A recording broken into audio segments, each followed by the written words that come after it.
వెచ్చిచ్చి ఈ విధంగా మొత్తం షెడ్యూల్ ప్రిపేర్ చేస్తారు ప్రభుజీ మీరు. ఎస్ మేము క్లాస్ నమస్తే అటెండ్ ప్రభుజీ. కానికే మాకు ఇదైపోతుంది. మీరు మమ్మల్ని ఎంత ముందుకు నడిపిస్తారో మీకు తెలియదు ప్రభుజీ, అంతేనా కాదా?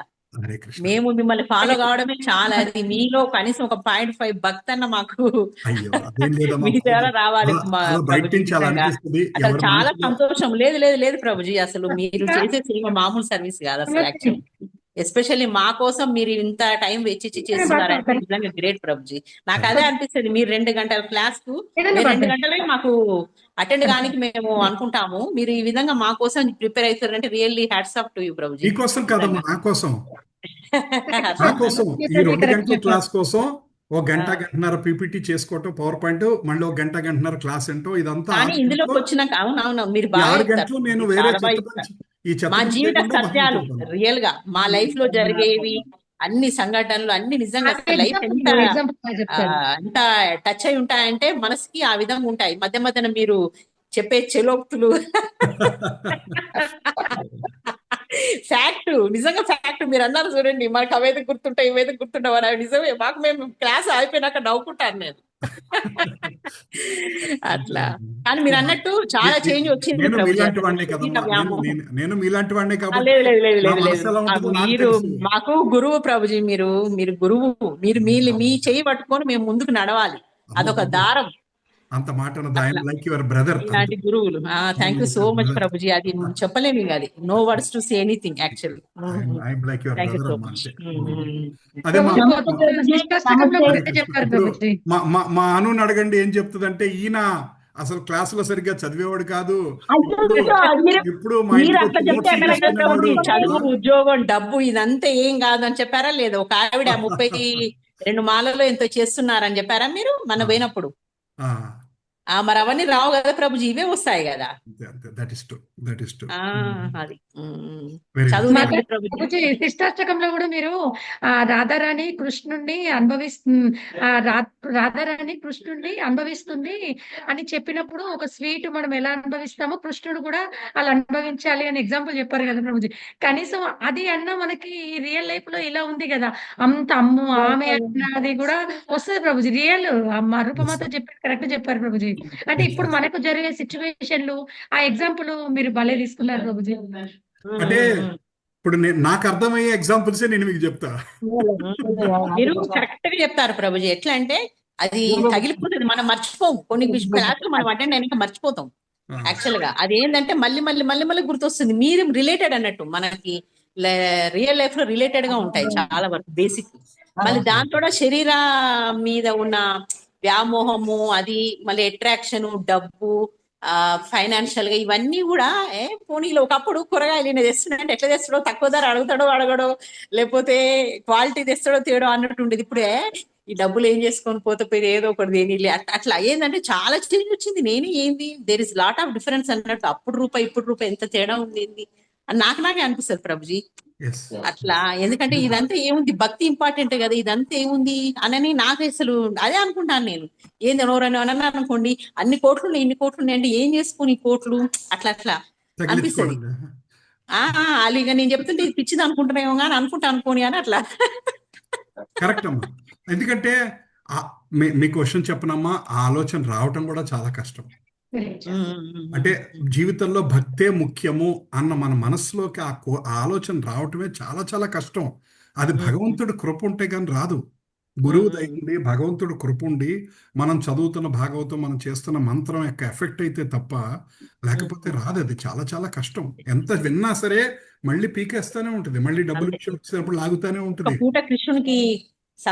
కృష్ణునికి ఆఫర్ వేయకపోయేసరికే ప్రసాదం, అరే కృష్ణునికి మనం ఏం పెట్టలేదు, మనం తింటున్నాం, ఏదైనా చేసి పెట్టాలి అట్లా ఫీలింగ్ అట్లా వచ్చేస్తుంది ప్రభుజీ. ఎక్కడికైనా ఊరికి పోయినా గానీ అట్లా. ఈ రోజు ఫామ్ కి వచ్చాము, ఈ రోజు ఇక్కడే పెట్టాలి ప్రభుజీ కృష్ణునికి, అయ్యో ఆకలి మీద ఉండే కదా పెట్టాలి, అట్లా అట్లా అట్లా అయిపోయింది మనిషి అంతా. అదే ఒకరోజు మేము కూడా వస్తాం మీ ఫామ్ కి. రెండు పిలుస్తాను ప్రభుజీ. అందుకే మొత్తం కరాలు లేపిస్తున్నాం మిమ్మల్ని, లీలానాథ్ ప్రభుజీ, సుబ్బారావు ప్రభుజీ, మనం అందరం వద్దాం ఒకసారి. Okay, thank you so much Prabhuji. Hare Krishna అమ్మ. సో చాలా సంతోషం. సో పద్మ మాతాజీ మీకు అర్థమైంది కదా మాతాజీ? సో అది పాయింట్ అమ్మా. సో అది ఇట్స్ ఏ యాక్చువల్ గా చెప్పాలంటే it is a life long process. మనం ఏదో క్లాసులు వింటున్నాం కాబట్టి 3 నెలల్లో మారిపోతామా అంటే చెప్పలేము. It's a life long process. కొంతమందికి నాలాంటి వాళ్ళకి అనేక జన్మల ప్రాసెస్ ఇది. ఒక జన్మే కాదు, Different. అనేక జన్మల ప్రాసెస్ ఇది. సో అది మనం ఏంటంటే, మనం ఇప్పుడు పట్టుకుంది మన ఆఖరి నిమిషం వరకు ఆ పట్టుకున్నది పట్టుకుంటానే ఉండటానికి ప్రయత్నం చేయాలి, వదిలేయకూడదు. భక్తుల్ని వదిలేస్తే మనం కృష్ణుని వదిలేస్తాం. సో భక్తుల్ని వదలకూడదు, కృష్ణుడిని వదలకూడదు. అది మనం ప్రయారిటీ పెంచుకుంటా ఉండటానికి మనం ప్రయత్నం చేయాలి. మన వంతు ప్రయత్నంగా మనం ప్రయారిటీ. ఓకే, ఇదివరకు రోజుకి గంట సాధన చేసేవాడిని, ఏదో ఒకటి పుస్తకం చదవటం, నామం చేయటం. ఇప్పుడు గంటన్నర చేస్తున్నాను, ఆ తర్వాత మెల్లిగా 2 గంటలు చేస్తున్నాను, ఆ తర్వాత మెల్లిగా 2.5 గంటలు చేస్తున్నాను, సాధన చేసుకుంటున్నాను. అందుకే నేను చాలా మంది ఏది వదిలేయాలో మాట్లాడతారు. నేనేంటంటే ఏది వదిలేయాలో కన్నా ఏది పట్టుకోవాలో ముందు మాట్లాడతాను. అది correct. ఏది పట్టుకోవాలో ఇంపార్టెంట్. ఏది పట్టుకోవాలో మీద మనసు వస్తే ఆటోమేటికల్గా వదిలేయటం మీద మనసు వస్తుంది. అంతేగాని మీరు అందరు రంగానే ఏమండి, నాన్ వెజ్ మానేయండి, రోజుకి 16 నెలలు చేయండి, అది చేయండి, మీరు సినిమాలకు వెళ్ళొద్దు, కిట్టీలకు వెళ్ళొద్దు అని మొత్తం లిస్ట్ చదివాను అనుకోండి, నెక్స్ట్ వీక్ నుంచి ఎవరు రారు. కానీ అసోసియేషన్ చాలా ఇంపార్టెంట్ ప్రభుజీ, నాకు బాగా తెలిసింది యాత్రలకు వెళ్ళినప్పుడు. ఎస్ మాత, అసోసియేషన్ చాలా చాలా ఇంపార్టెంట్. ఎస్. సో మనం ఎప్పుడైతే అందులో ఉంటుంటామో, ఏది పట్టుకోవాలో పట్టుకుంటే వదిలేయటం ఆటోమేటికల్గా అయిపోతుంది. ఒక నెలకో, 2 నెలలకో, 3 నెలలకో, 4 నెలలకో ఎప్పుడప్పుడు అయిపోతుంది అది. That's okay. Hare Krishna Sunitha Mataji, Hare Krishna Ramadevi Hare Mataji, Krishna. Hare Krishna Triveni Mataji, Hare Krishna Redmi 9 Mataji. Hare Krishna. Hare Krishna Prabhuji. Hare Krishna. Prabhuji. ఎవరు రెడ్మీ 9 ఎవరు మాతాజీ? హరే కృష్ణ. రాధ అండి, రాధ. రాధ గారా? Okay okay, Hare Krishna. Right. Krishna Prabhuji. Hare Krishna Ramadevi Mataji, బాగున్నారమ్మా? బాలేదు ప్రభుజీ, ఒంట్లో బాలేదు ప్రభుజీ. అయ్యో, రెస్ట్ తీసుకోండి అమ్మా. అయితే ఇట్స్ ఓకే, రెస్ట్ తీసుకోండి, డోంట్ వర్రీ. పడుకోండి అమ్మా, రెస్ట్ తీసుకోండి, ఏం పర్లేదు. క్లాస్ మీరు రికార్డింగ్ విందురు next week, don't worry. Rest తీసుకోండి, అది ఇంపార్టెంట్. వింటమేగా ప్రభుజీ. యా, అవకాశం ఉంటే వినండి, లేకపోతే చక్కగా రెస్ట్ తీసుకోండి అమ్మా. హరే కృష్ణ.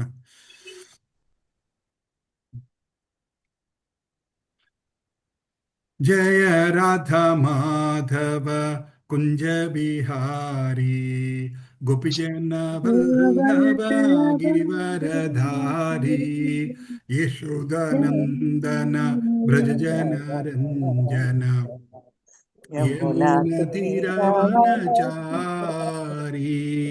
జయ రాధ మాధవ కుంజ బిహారీ గోపిజన వల్లభ గిరివరధారీ. హరే కృష్ణ హరే కృష్ణ కృష్ణ కృష్ణ హరే హరే, హరే రామ హరే రామ రామ రామ హరే హరే. హరే కృష్ణ కృష్ణ కృష్ణ హరే హరే, హరే రామ రామ రామ హరే హరే. హరే కృష్ణ కృష్ణ కృష్ణ హరే హరే, హరే రామ రామ రామ హరే హరే. హరే కృష్ణ కృష్ణ కృష్ణ హరే హరే, హరే రామ రామ రామ హరే హరే. హరిహరాయ నమ కృష్ణాయ యాదవాయ నమ, యాదవాయ మాధవాయ కేశవాయ నమ, గోపాల్ గోవింద రామ్ శ్రీ మధుసూదన గిరిధారి గోపీనాథ్ మదన మోహన, శ్రీ చైతన్య నిత్యానంద శ్రీ అద్వైత సీత కలి హరి గురు వైష్ణవ భగవత గీత, శ్రీ రూప్ సనాతన భట్ట రఘునాథ, శ్రీ జీవ గోపాల భట్ట దాస రఘునాథ. హరే కృష్ణ కృష్ణ కృష్ణ హరే హరే, హరే రామ రామ రామ హరే హరే. ఎవరన్నా ప్రేయర్స్ చేయగలరామా? పద్మమాతాజీ మీరు చేయగలరా ప్రేయర్స్? నమో విష్ణుపాదాయ ఓం అజ్ఞానతిమిరాంధస్య నేను చేస్తా ప్రభుజీ. అమ్మా మీకు ఒంట్లో బాగాలేదన్నారు, పర్వాలేదా? చేస్తా ప్రభుజీ. సరే చేయండి. హరే కృష్ణ. నేను చేయనా ప్రభుజీ? చేయండి అమ్మా. భవాని మాతాజీ మీరు చేయండి. ఓం అజ్ఞానతిమిరాంధస్య జ్ఞానాంజనాశలాకయా చక్షురున్మిలితం యేన తస్మై శ్రీ గురవే నమః. శ్రీ చైతన్య మనోభీష్టం స్థాపితం యేన భూతలే స్వయం రూపః కదా మహ్యం దదాతి స్వపదాంతికం. వందేహం శ్రీగురో శ్రీయుతాపదకమలం శ్రీగురూన్ వైష్ణవాంస శ్రీరూపం సాగర్యాతం సాగర రఘునాథాన్వితం తం సజీవం సాద్వైతం సావధూతం పరిజన సహితం కృష్ణ చైతన్య దేవం. హే కృష్ణ కరుణా సింధో దీనబంధో జగత్పతే గోపేశ గోపికా కాంత రాధా కాంత నమోస్తుతే. తప్త కాంచన గౌరాంగి రాధే బృందావనేశ్వరి వృషభానుసుతే దేవి ప్రణమామి హరిప్రియే. వాంఛాకల్పతరుభ్యశ్చ కృపా సింధుభ్య ఏవ చ పతితానాం పావనేభ్యో వైష్ణవేభ్యో నమో నమః. జై శ్రీ కృష్ణ చైతన్య ప్రభు నిత్యానంద శ్రీ అద్వైత గదాధర శ్రీవాసాది గౌర భక్త బృంద. హరే కృష్ణ కృష్ణ కృష్ణ హరే హరే హరే రామ రామ రామ హరే హరే. ఓం నమో భగవతే వాసుదేవాయ. ఓం నమో భగవతే వాసుదేవాయ. ఓం నమో భగవతే వాసుదేవాయ. నారాయణ నమస్కృత్య నరం చైవ నరోత్తమం దేవీం సరస్వతీం వ్యాసం తతో జయముదీరయేత్. నష్టప్రాయేష్వభద్రేషు నిత్యం భాగవత సేవయా. భాగవతి ఉత్తమ శ్లోకే భక్తి భగవతి నైష్ణకి. కృష్ణాయ వాసుదేవాయ దేవకీ నందనాయ చ నందగోపకుమారాయ గోవిందాయ నమో నమః.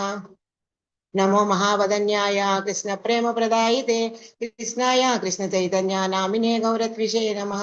నమః పంకజనాభాయ నమః పంకజమాలినే నమః పంకజనేత్రాయ నమస్తే పంకజాంగ్రియే. నమో బ్రాహ్మణ్య దేవాయ గో బ్రాహ్మణ్య హితాయ చ జగద్హితాయ కృష్ణాయ గోవిందాయ నమో నమః. హరే కృష్ణ కృష్ణ కృష్ణ హరే హరే హరే రామ రామ రామ హరే హరే. నమో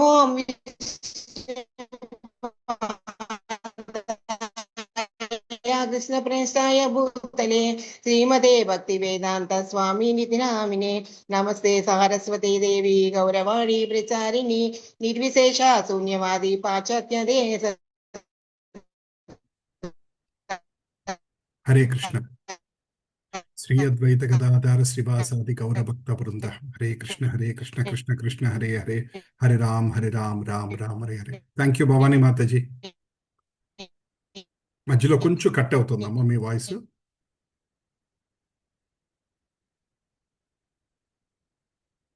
హరే కృష్ణ అమ్మ. మనం శిక్షాష్టకం నేర్చుకుంటున్నాము. శిష్టాష్టకం ఎన్ని శ్లోకాలు మనం మాట్లాడుకున్నాం గుర్తున్నాయా? లాస్ట్ వీక్ ఎక్కడ ఆపామో గుర్తుందా? 2 శ్లోకాలు అయినాయి ప్రభుజీ. 2 శ్లోకాలే అయినాయి.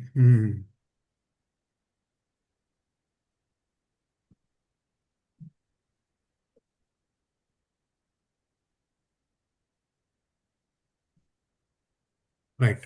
సో మనం శ్లోకాలు ఎవరికన్నా గుర్తుందండి పాడతాం? ఎవరన్నా పాడగలరా ఫస్ట్ శ్లోకం? నేను చదువుతాను ప్రభుజీ. చదవండి, ఫస్ట్ శ్లోకం చేయండి. చేతోదర్పణమార్జనం భవమహాదావాగ్ని నిర్వాపణం శ్రేయః. చంద్రిక వాయిస్ కట్ అయిందమ్మా, పోయింది మీది. చేతో దర్పణమార్జనం భవ మహాదావాగ్ని నిర్వాపనం శ్రేయఃకైరవ చంద్రికా వితరణం విద్యావధూ జీవనం ఆనందాంబుదివర్ధనం ప్రతిపదం పూర్ణామృత స్వాదనం సర్వాత్మస్వపనం పరం విజయతే శ్రీకృష్ణ సంకీర్తనం. వెరీ నైస్ రూపం మాతాజీ, థ్యాంక్ యూ. సెకండ్ శ్లోకం ఎవరన్నా చేస్తారమ్మా? సెకండ్ శ్లోకం నేను చదువుతాను. త్రివేణి మాతాజీ చేయండి అమ్మా. నామ్నామకారి బహుదా నిజ సర్వశక్తి తత్రార్పితా నియమిత స్మరణేన కాలః ఏతాదృశీ తవ కృపా భగవాన్ మమాపి దుర్దైవమీదృశం ఇహ జానినానురాగః. Very good, thank you. మూడో శ్లోకం ఎవరన్నా చదవగలరమ్మా? నేను పాట పాడమ్మా పాడమ్మా, స్వస్తిక పాడు. नादपि सुनीचनादरूरपि सहिष्णुनाम् अमानिना मानदेना कीर्तनीय सदा हरे. మళ్ళీ ఒకసారి వాడు. Very good, Hare Krishna. So మనం ఫస్ట్ శ్లోకంలో తెలుసుకుంది ఏంటంటే హరినామ సంకీర్తనం చేయడం ద్వారా అనేకమైనటువంటి పాపాలు పోతాయి, మన మనస్సులో ఉన్న అనర్థాలు పోతాయి, భగవంతుడి దయ కలుగుతుంది. ఇట్లా ఒక 6 పాయింట్స్ ద్వారా మనం ఫస్ట్ శ్లోకం నేర్చుకున్నాం. సెకండ్ శ్లోకం మనం ఏమనుకున్నామంటే ఎటువంటి రూల్స్ అసలు లేవు, తత్రాపిత నియమిత స్మరణీన కాల, అసలు ఏ రూల్స్ లేవు, నీ నామంలో బోళంత శక్తి ఇచ్చావు, తర్వాత ఈ నామం ద్వారా చేస్తే ఎంతో కృప వస్తుంది, కానీ నా దురదృష్టం ఏంటంటే ఈ నామం మీద నాకు రుచి కలగట్లేదు. భగవంతుడే అంటున్నాడు అనమాట, మన దృష్టిలో మన గుర్తుపెట్టుకొని ఆయన అంటున్నాడు, ఇంత గొప్పదున్నా సరే నాకు నామం మీద రుచి కలగట్లేదు.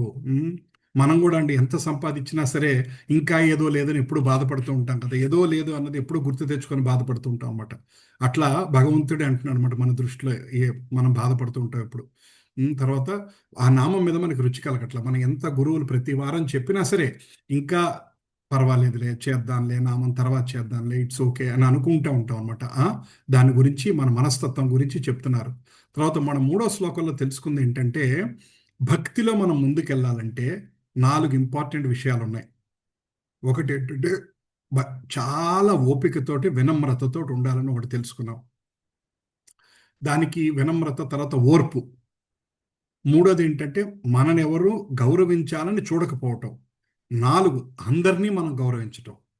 ఈ 4 పాయింట్స్ మనం కనుక మన జీవితంలో ఇంప్లిమెంట్ చేసుకోగలిగితే అప్పుడు నామం మీద మనకి శ్రద్ధ కలుగుతుంది, నామం మీద ముందుకెళ్ళగలుగుతాము. సో దాని గురించి మనం చాలాసేపు చదువుకున్నాం. అది కాక నామం ఇంకా ముందుకెళ్ళాలి, నామం మీద ఇంకా రుచి కలగాలి, నామం యొక్క ఫలితం మనకి ఎక్కువ దక్కాలంటే 10 రకాల అపరాధాలు మనం చేయకుండా ఉండకూడదు. ఈ నామ అపరాధాలు అనేవి హరినామ చింతామణి అన్న పుస్తకంలో దీని గురించి ఎక్స్ప్లెయిన్ చేశారన్నమాట. హరిదాస్ ఠాకూర్ గారిని మీకు చాలాసార్లు చెప్పాను ఆయన గురించి. సాక్షాత్తు బ్రహ్మదేవుడే కలియుగంలో హరిదాస్ ఠాకూర్గా ఒక ముస్లిం కుటుంబంలో పుట్టి రోజుకి 192 మాలలు చేసేవాడు. అంటే దాదాపు 22 గంటల సేపు రోజు ఆయన మాల చేసేవాడు. అంటే 2 గంటల్లో ఆయన కాలకృత్యాలు, భోజనం, కాసేపు పడుకోవటం, మళ్ళీ మాల తీసుకునేవాడు. మళ్ళీ అలా 22 గంటల పాటు అలా జీవితాంతం మాల చేస్తానే ఉన్నాడు ఆయన. కొన్ని కోట్ల నామం చేసి ఆయన బ్రహ్మదేవుడు భగవంతుడిని మెప్పించి మళ్ళీ, ఎందుకంటే బ్రహ్మ విమోహంలో ఆయన తప్పు చేశాడు, నా తప్పు నేను కరెక్ట్ చేసుకుంటాను అని వచ్చారన్నమాట. అందుకనే మనకి హిందువుల్లో ఉన్న ఒక గొప్పతనం ఏంటంటే మనకి మతాలకు అతీతంగా ఆలోచిస్తుంటాం.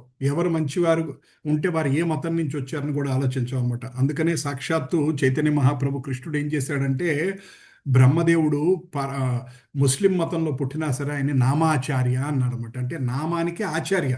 అందుకనే నామాచార్య శ్రీల హరిదాస ఠాకూర్కి జై అని మనం చాలాసార్లు అనుకొని ఆయన యొక్క బ్లెస్సింగ్స్ని మనం రిక్వెస్ట్ చేసుకొని అలా మనం ముందుకెళ్తాం అనమాట. ఈ 10 అపరాధాలు మనం చేయకుండా ఉంటూ ఈ 4 విషయాలు మన ఓపిక మన మనసులో పెట్టుకుంటే చెట్టు అంటే ఇక్కడ 2 ఎగ్జాంపుల్స్ ఇచ్చారన్నమాట. ఏంటంటే మనం గ్రాస్ అంటే గడ్డి మీద మనం నడుస్తే ఏం చేస్తుంది, అది పోట్టాడదు, మనం కాలు పెట్టగానే అది వంగిపోతుంది అనమాట, ఇంకా ఎదురు మాట్లాడదు, వంగిపోతుంది. అలా ఆ గడ్డి వంగిపోయినట్టు వంగిపోవాలి. తర్వాత చెట్టుకున్నంత వరకు రాయి పెట్టి కొట్టినా చెట్టు పళ్ళు ఇస్తుంది, అంతేగాని రాయి పెట్టి కొట్టాడు కాబట్టి వీడికి నేను పండు ఎట్టి పరిస్థితులు ఇవ్వను అని అందనమాట. అలా ఈ 2 లాంటి ఓపిక మనం అలవాటు చేసుకోవాలి. తర్వాత అందరినీ మనం గౌరవించాలి. మనని గౌరవించాలని ఎక్స్పెక్ట్ చేయకూడదు. అవతరుడు గౌరవిస్తే ఓకే, సంతోషించవచ్చు, థ్యాంక్ యూ అండి అనొచ్చు. కానీ ఓకే, వీళ్ళు నన్ను గౌరవించాలి, వీళ్ళు నన్ను పొగడాలి, వీళ్ళు నన్ను గుర్తించాలి అని మనం ఆ గుర్తింపు కోసం చేస్తే ఏంటంటే మన భక్తి కూడా ఆడంబరం అయిపోతుంది, అది ఆంతరంగిక భక్తి అవ్వదు. అంటే ఏంటంటే మనం ఒక భజన పాడేవనగానే వెంటనే అటు ఇటు చూస్తాం అనమాట, ఎవరన్నా మెచ్చుకుంటున్నారా లేదా, ఆహా ఎంత బాగా పాడారండి మీరు, ఆహా ఎంత బాగా క్లాస్ చెప్పారండి. సో ఇప్పుడు నేను క్లాస్ చెప్పాక మీ అందరి చేత ఆహా ఎంత బాగా చెప్పారండి అని అనిపించుకోవటం నేను క్లాస్ చెప్పానంటే ఈ 2 గంటలు నాది వ్యర్థం అయిపోయినట్టే. ఇది నా ప్యూరిఫికేషన్ కింద పనికిరాదు. సో ఇది నా వంతు సేవలాగా నాకు తెలిసిన కొద్దిపాటి జ్ఞానం మీ అందరితో షేర్ చేసుకుంటూ ఆ డిస్కషన్లో నేను ఇంకా నేర్చుకుంటూ అందరం కలిపి భక్తిలో ముందుకెళ్దాం అనుకుంటే అది భక్తి అవుతుంది అనమాట. ఇది మనం అర్థం చేసుకోవాల్సి. ఈ 4 నియమాల గురించి మనం సునీచత్వం, సహిష్ణుత్వం, నిరభిమానం, సమ్మానం ఇది మనం మాట్లాడుకున్నాం. దీంట్లో వినమ్రత గురించి చాలా భాగవతం శ్లోకాలు మనం కనెక్ట్ చేసుకుంటూ వచ్చామన్నమాట. సో మన భగవద్గీత భగవంతుడు ఏం చెప్పాడు 13.8లో ఫస్ట్ శ్లోకంలో ఫస్ట్ వర్డ్ జ్ఞానారంభం వినమ్రతే. అంటే ఫస్ట్ వర్డ్ ఏం చెప్పాడంటే భక్తిలో ముందుకెళ్ళాలంటే వినమ్రత ఇంపార్టెంట్. అది ఆయన మంచి లక్షణాల్లో చెప్పింది. తర్వాత అహంకారము, స్వప్రాముఖ్యత, అసూయ, తప్పుడు ప్రతిష్ట, ఇవన్నీ మన పురోగతికి అడ్డంకులు అనమాట. అంటే ఫాల్స్ ప్రెస్టీజ్, అంటే మనం ఎవరో ఒకరు గుర్తించాలని అనుకోవటం, అసూయ పడతాం అందరి మీద, స్వప్రాముఖ్యత అంటే నాకు నేను ఇంపార్టెన్స్ ఇచ్చుకోవటం, అహంకారంతో ఉండటం, ఈ నాలుగిట్లో ఉండటం వలన మనం ఏంటంటే భక్తిలో మనం ముందుకెళ్ళలేకపోతుంటాం అనమాట. ఈ నాలుగిటికి దూరంగా ఉండాలని చెప్తుంది. సో ఇక్కడ మనకు ఒక విషయం వస్తుంది అనమాట.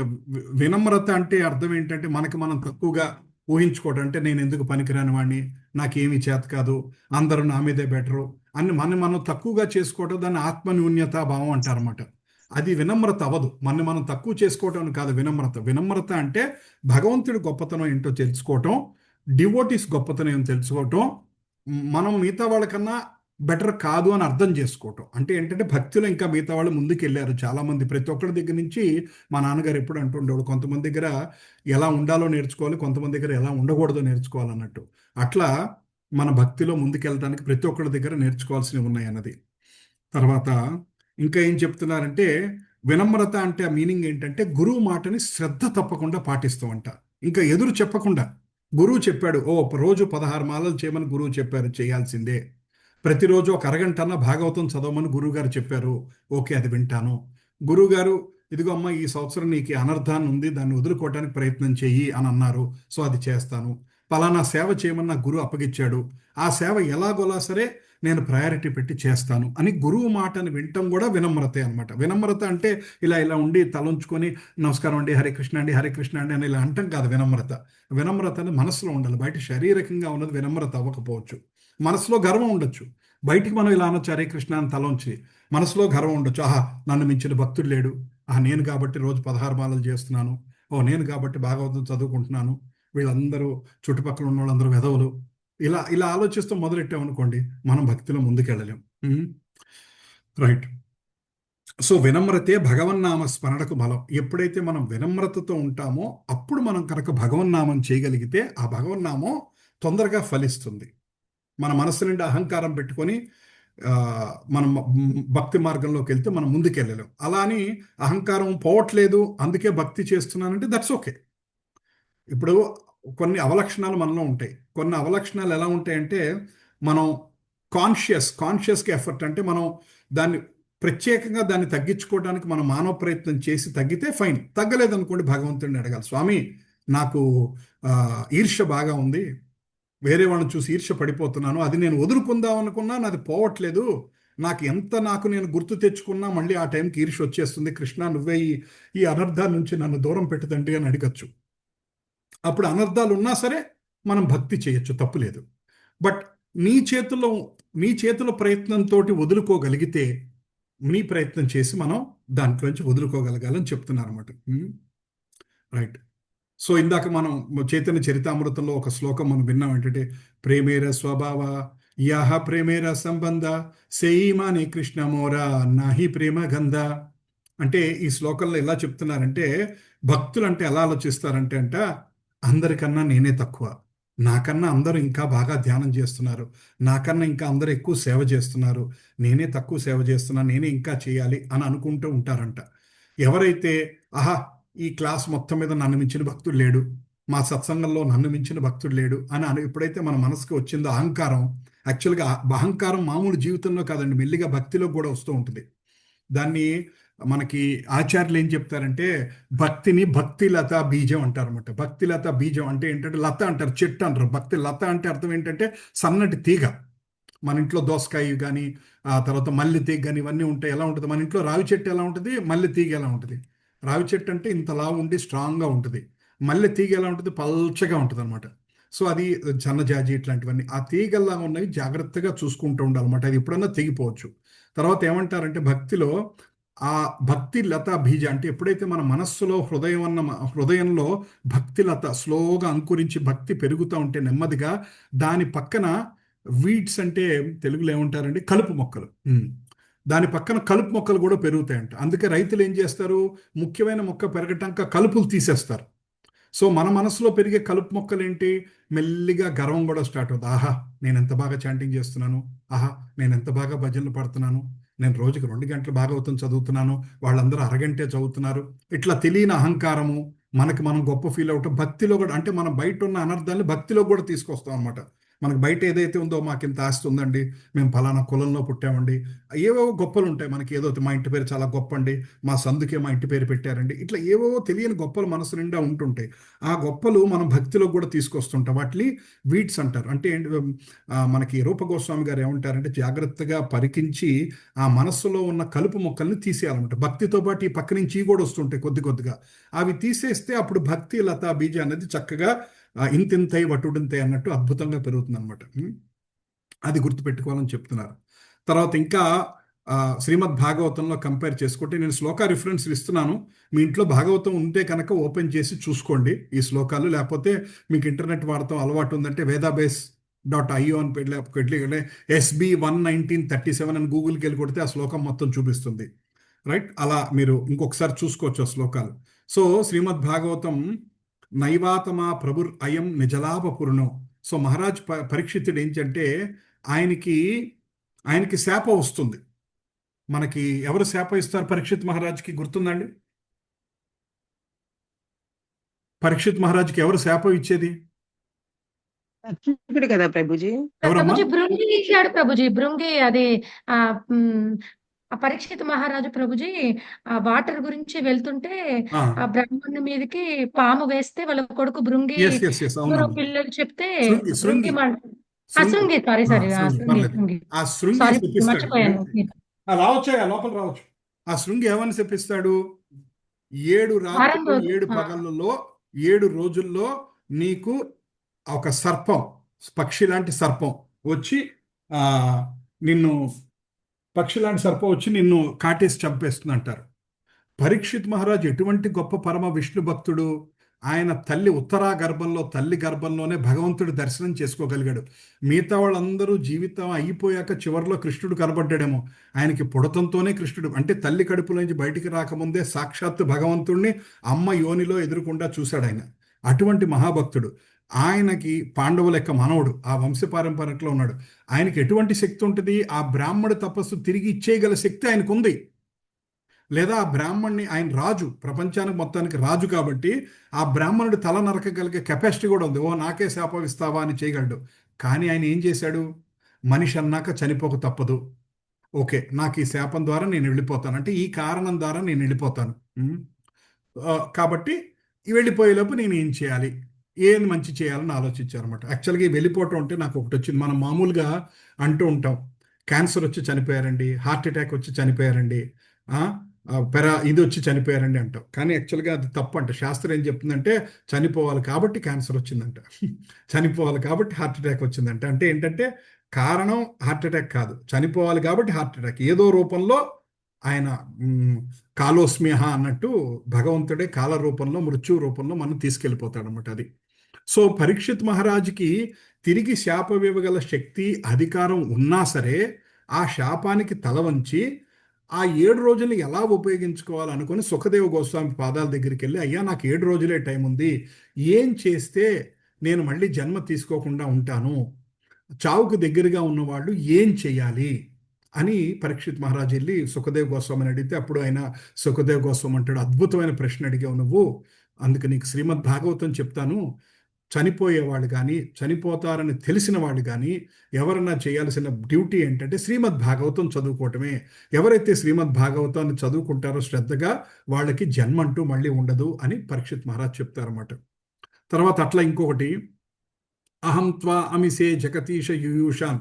సో అక్కడ వినమ్రతతోటి, సుఖదేవ్ గోస్వామి కూడా భగవంతుడికి నమస్కరించి ఎంతో వినమ్రతతోటి నాకు ఈ అదృష్టాన్ని ఇచ్చావు అంటారన్నమాట. ఆయన ఏంటి, భాగవతం నన్ను చెప్పమన్నావు కదా, నాకు బాగా వచ్చు, చెప్తాను దా కూర్చో, అది కాదు. నాకు భాగవతం చెప్పే అదృష్టాన్ని ఇచ్చావు నువ్వు అన్నట్టుగా మాట్లాడాయని భాగవతం చెప్పారంట. అందుకనే సనాతన ధర్మంలో పుచ్చుకునేవాడి కన్నా ఇచ్చేవాడు అదృష్టవంతుడు అంటారు. విన్నారా మీరు ఎప్పుడన్నా ఇది? దానం పుచ్చుకునేవాడి కన్నా దానం ఇచ్చేవాడు అదృష్టవంతుడు అంటారు సనాతన ధర్మంలో. దానికి ఏంటంటే అర్థం ఏంటంటే, దానం ఇవ్వగలిగిన అదృష్టం అతనికి కలిగింది. మన ఇంటికి ఒక స్వామీజీ వచ్చారు, మన ఇంటికి ఎవరో ఒక స్వామీజీ వచ్చారు, ఒక మహాత్ముడు వచ్చాడు. ఆ మహాత్ముడు రావటంతో మీరు ఆయన చేతిలో వెళ్ళేప్పుడు బయటికి వెళ్తున్నా చిన్న ఆయన చేతిలో మీరు ఒక 1000 రూపాయలు ఎంతో ఏదో పెట్టగలిగారు. సో మీరు దాన్ని ఏమనుకోవాలి? నాకు అదృష్టం ఏర్పడింది అనుకోవాలి. నేను ఇచ్చాను కాదు, నాకు అదృష్టం ఏర్పడింది అనుకోవాలి. ఒక టెంపుల్ కడుతున్నారు, ఆ టెంపుల్కి దానం చేసాం మనం. ఓ టెంపుల్ కట్టే అదృష్టం నాకు వచ్చి, టెంపుల్ కట్టే దానికి సేవ చేసే అదృష్టం నాకు వచ్చింది అనాలి. కానీ అంతేగాని కనిపించడానికి ఏమన్నా మీకు తెలుసా, నేను నిన్న టెంపుల్కి 10,000 ఇచ్చానండి అని వచ్చిన వాళ్ళందరికీ పిలిచి టెంపుల్కి 10,000 ఇచ్చాను, టెంపుల్కి 10,000, అదేదో సినిమాలో ఉంటుంది అనమాట. అందరికి పిలిచి మళ్ళీ చెప్పండి ఇందాక చెప్పింది అంటుంటాడు. సో అట్లా కనిపించిన వాళ్ళందరికీ నేను టెంపుల్ 10,000 ఇచ్చాను, నేను టెంపుల్ 10,000 ఇచ్చాను, నేను టెంపుల్కి 1,00,000 రూపాయలు ఇచ్చాను అని గొప్ప చెప్పుకోవడం కాదు. ఓహో నాకు ఆ టెంపుల్ కడుతుంటే అదృష్టం ఏర్పడింది అని అనుకోవాలన్నమాట. సో ఇట్లా బ్రహ్మదేవుడు కూడా సాక్షాత్ విష్ణుమూర్తికి నమస్కరించి అయ్యా నాకు కర్తవ్య బోధన చేయండి అంటాడంట. సో బ్రహ్మదేవుడు కూడా వినమ్రతతో ఉంటాడు ఇట్లా. సో కపిల దేవుడు కూడా చెప్తారు అనమాట వినమ్రతతోటి ఉండాలని. ఇట్లా వినమ్రత గురించి చాలా చోట్ల ఎగ్జాంపుల్స్ ఉంటాయి. ధ్రువ మహారాజు, ధ్రువుడు తపస్సు చేయడానికి అడవికి వెళ్తాడు. ఎందుకు వెళ్తున్నాడు? ఆయన కోరిక ఏంటి? మోక్షం కావాలన్నా ధ్రువుడు వెళ్ళేది కోరిక. మీరు మొన్న విన్నారు కదా మాతాజీ, పద్మమాతాజీ మొన్న యుగల కిషోర్ ప్రభు ఈ స్టోరీని చెప్పారు అక్కడ.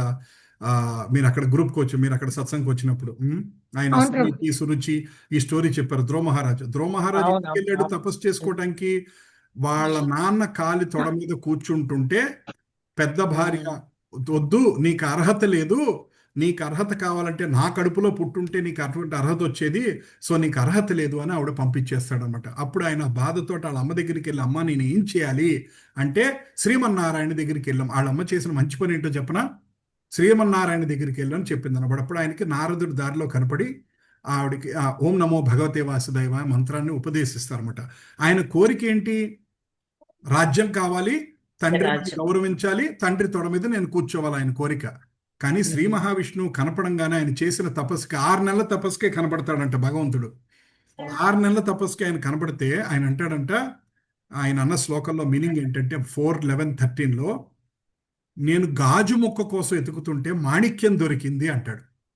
అంటే ఏంటంటే నేను భౌతికమైన కోరిక కోసం నేను తపస్సు చేశాను. మా నాన్న కాళ్ళ మీద కూర్చోవాలి, ఆ రాజ్యాధికారం నాకు రావాలి, నన్ను మెచ్చుకోవాలని భౌతికమైన కోరిక కోసం నేను చిన్న గాజు పెంకుల కోసం ఎతుకుతుంటే 1 కోటి రూపాయల విలువ ఉన్న డైమండ్ నా కాలికి తగిలింది. అటువంటిది భగవంతుడు చిన్న త్వచ్ఛమైన కోరిక కోసం నేను తపస్సు చేస్తే మోక్షాన్ని, ముక్తిని, వైకుంఠాన్ని ప్రసాదించగలిగేటువంటి శక్తి ఉన్న భగవంతుడు నువ్వు నాకు వచ్చావా అని సిగ్గుపడతాడనమాట. తెగ్గుపడి నాకు ఇవేం వద్దు తండ్రి, నాకు నువ్వే కావాలంటాడనమాట. అట్లా. సో వృషభదేవుడు కూడా 5.526లో చెప్తాడు, ఏ ప్రాణికి హాని చేయొద్దు, అందరికీ గౌరవాన్ని ఇవ్వండి. రైట్. సో ప్రహ్లాదుడు కూడా చెప్తాడు, ప్రహ్లాదుడు స్థానే స్థిత స్తుతిగతం తనువా మనోభిహి ఏమంటాడు? నేను రాక్షస వంశంలో, మీరు మన మహావతార నరసింహ సినిమా చూసారా?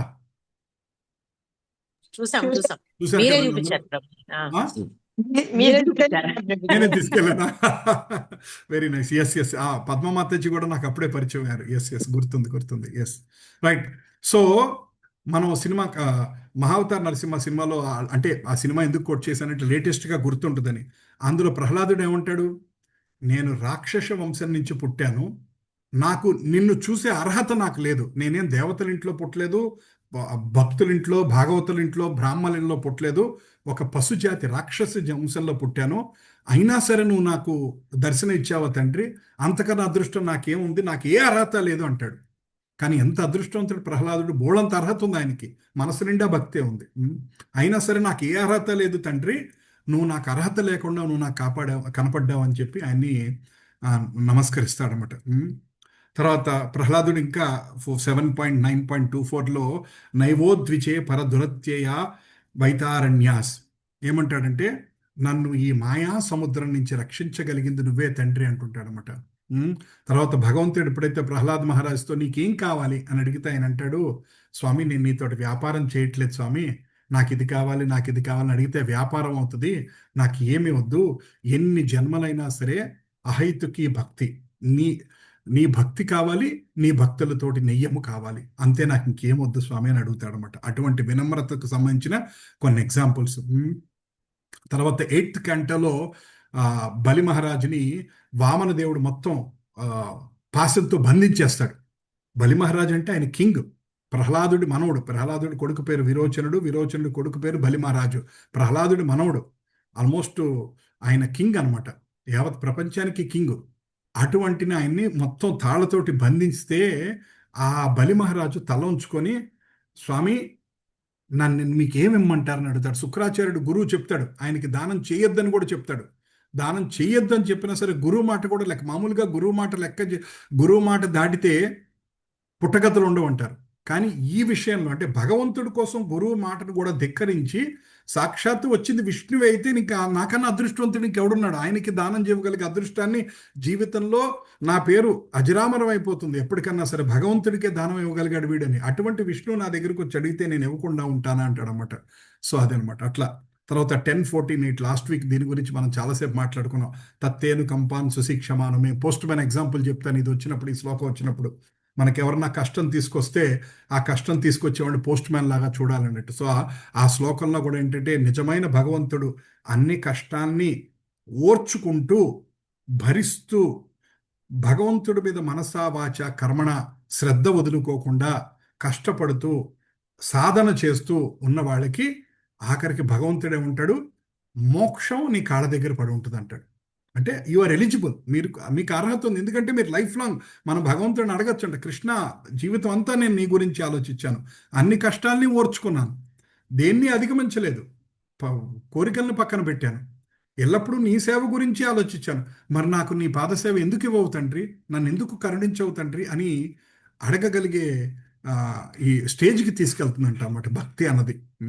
ఇట్లా వినమ్రత గురించి మాట్లాడారనమాట. సో వినమ్రత ఈ సెక్షన్ మనం ఒకసారి శ్లోక 3లో మనం మాట్లాడుకుంది ఏంటంటే, వినమ్రతతో ఉండాలి, ఓర్పుతో ఉండాలి, ఎదుటివారిని గౌరవించాలని అనుకోకూడదు, అసలు ఎదుటివారు మనల్ని గౌరవించాలని అనుకోకూడదు, మనం మాత్రం అందరినీ గౌరవించాలి. ఈ 4 లక్షణాలు అలవాటు చేసుకుని తర్వాత 10 తప్పులు చేయకుండా ఉంటే మనం భక్తిలో ముందుకెళ్తాము అని చెప్తున్నారు. ఇక్కడతో అయిపోయిందా? నెక్స్ట్ శ్లోకంలోకి వెళ్తాం మనం. భగవంతుడు స్టెప్ బై స్టెప్ ఇంక్రీజ్ చేస్తున్నాడు, floor by floor. Next step by step మనని గాలిలోకి తీసుకెళ్ళిపోతాడు మరి చాలా. సో నెక్స్ట్ శ్లోకం ఏంటంటే, ఇంకా ఓకే, నామంపై రుచి కలగాలంటే ఏంటి? ఇందాకేమనుకున్న ఓర్పుతోటి ఉండాలి, శ్రద్ధతోటి ఉండాలి, వినమ్రతతోటి ఉండాలి అనుకున్నాం కదా. ఇప్పుడు ఇంకా చెప్తున్నాడు, ధనం వదిలేయాలి, జనం వదిలేయాలి, సుందరి వదిలేయాలి, కవితం వదిలేయాలి, మోక్షం కూడా వద్దు అనుకోవాలి. ఇదేంటి ప్రభుజీ అంటారా? ఇది నెక్స్ట్ లెవెల్ భక్తి గురించి, నెక్స్ట్ లెవెల్ పరాకాష్ఠ గురించి భగవంతుడు చెప్తున్నాడు. నదనం న జనం న సుందరిం వా కవితం వా జగదీశ కామయే మమ జన్మని జన్మనీశ్వరే భగవద్భక్తిరహైత్యకీ త్వయి. చౌదమా.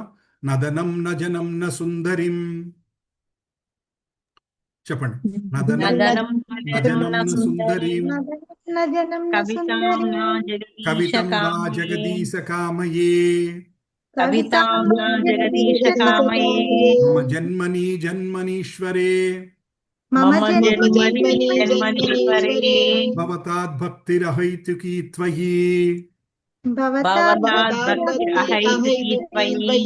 సో భగవంతుడు ఏం చెప్తున్నాడంటే ఈ శ్లోకంలో, నా ధనం, నా జనం, నా సుందరీం, నా కవితాం వా జగదీశ కామయే మమ జన్మని జన్మనీశ్వరే భగవద్భక్తిరహైతుకీ త్వయి. అంటే ఓ పరమశక్తివంతుడైన ప్రభు, నాకు సంపదను కూడబెట్టుకోవాలనే కోరిక లేదు, అందమైన స్త్రీలను కావాలని కోరుకోవట్లేదు, ఎంతోమంది అనుచరులు ఉండి నా చుట్టుపక్కల ఉండాలని కోరుకోవట్లేదు. నేను కోరుకుంటుంది ఏంటంటే, జన్మ జన్మలకి నీ నిర్హేతుకమైన భక్తి సేవను మాత్రమే నేను కోరుకుంటున్నాను. ప్రహ్లాదుడు కోరుకున్నదే ఇది.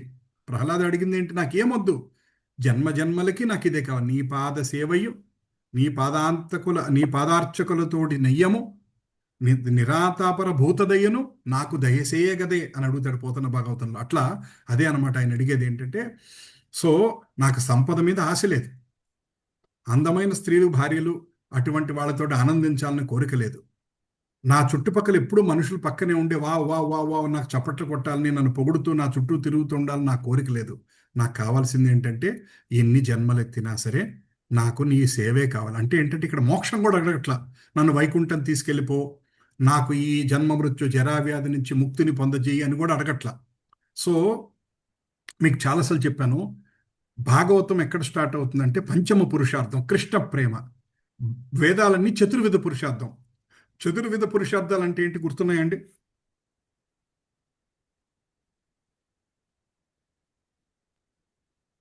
సామవేదము, యజుర్వేదము, అథర్వణ కాదమ్మా, కాదమ్మా, వేదము, వేదాలు కాదమ్మా, చతుర్విధ పురుషార్థాలు. పురుషార్థాలు. పురుషార్థాలు. పురుషార్థాలు పొద్దున నేను విన్న ప్రభుజీ మీ క్లాసులో. కామ ధర్మ అర్థ కామ ధర్మార్థ కామ మోక్షాలు. అబ్సల్యూట్లీ, ధర్మార్థ కామ మోక్షాలు. కామ మోక్షాలు. ధర్మము అంటే ధర్మంతో సంపాదిస్తాం. అధర్మం చేసేవాళ్ళు ఇంకా అసలు వాళ్ళ గురించి డిస్కషనే లేదు. వేదం ఏం చెప్తుంది? ధర్మంగా బతకండి అంటుంది. తర్వాత అర్థం అంటే ధర్మంగా అర్థాన్ని సంపాదించండి. తర్వాత కామం అంటే ధర్మంగా సంపాదించిన అర్థంతో మీ కోరికలు తీర్చుకోండి. ఈ మూడు దాటాక ఎప్పుడప్పుడు ఏదో జన్మలో చిరాకు వచ్చి ఎన్నాళ్ళు ఇవి అని చిరాకు వచ్చి మోక్షం వైపు కొంతమంది వెళ్తారన్నమాట. సో ఈ 4 వేదాలు చెప్తున్నాయి, కానీ భాగవతం ఈ 4 దాటి గురించి చెప్తుంది. ఏంటంటే పంచమ పురుషార్థం అంటే ఏంటంటే కృష్ణ ప్రేమ.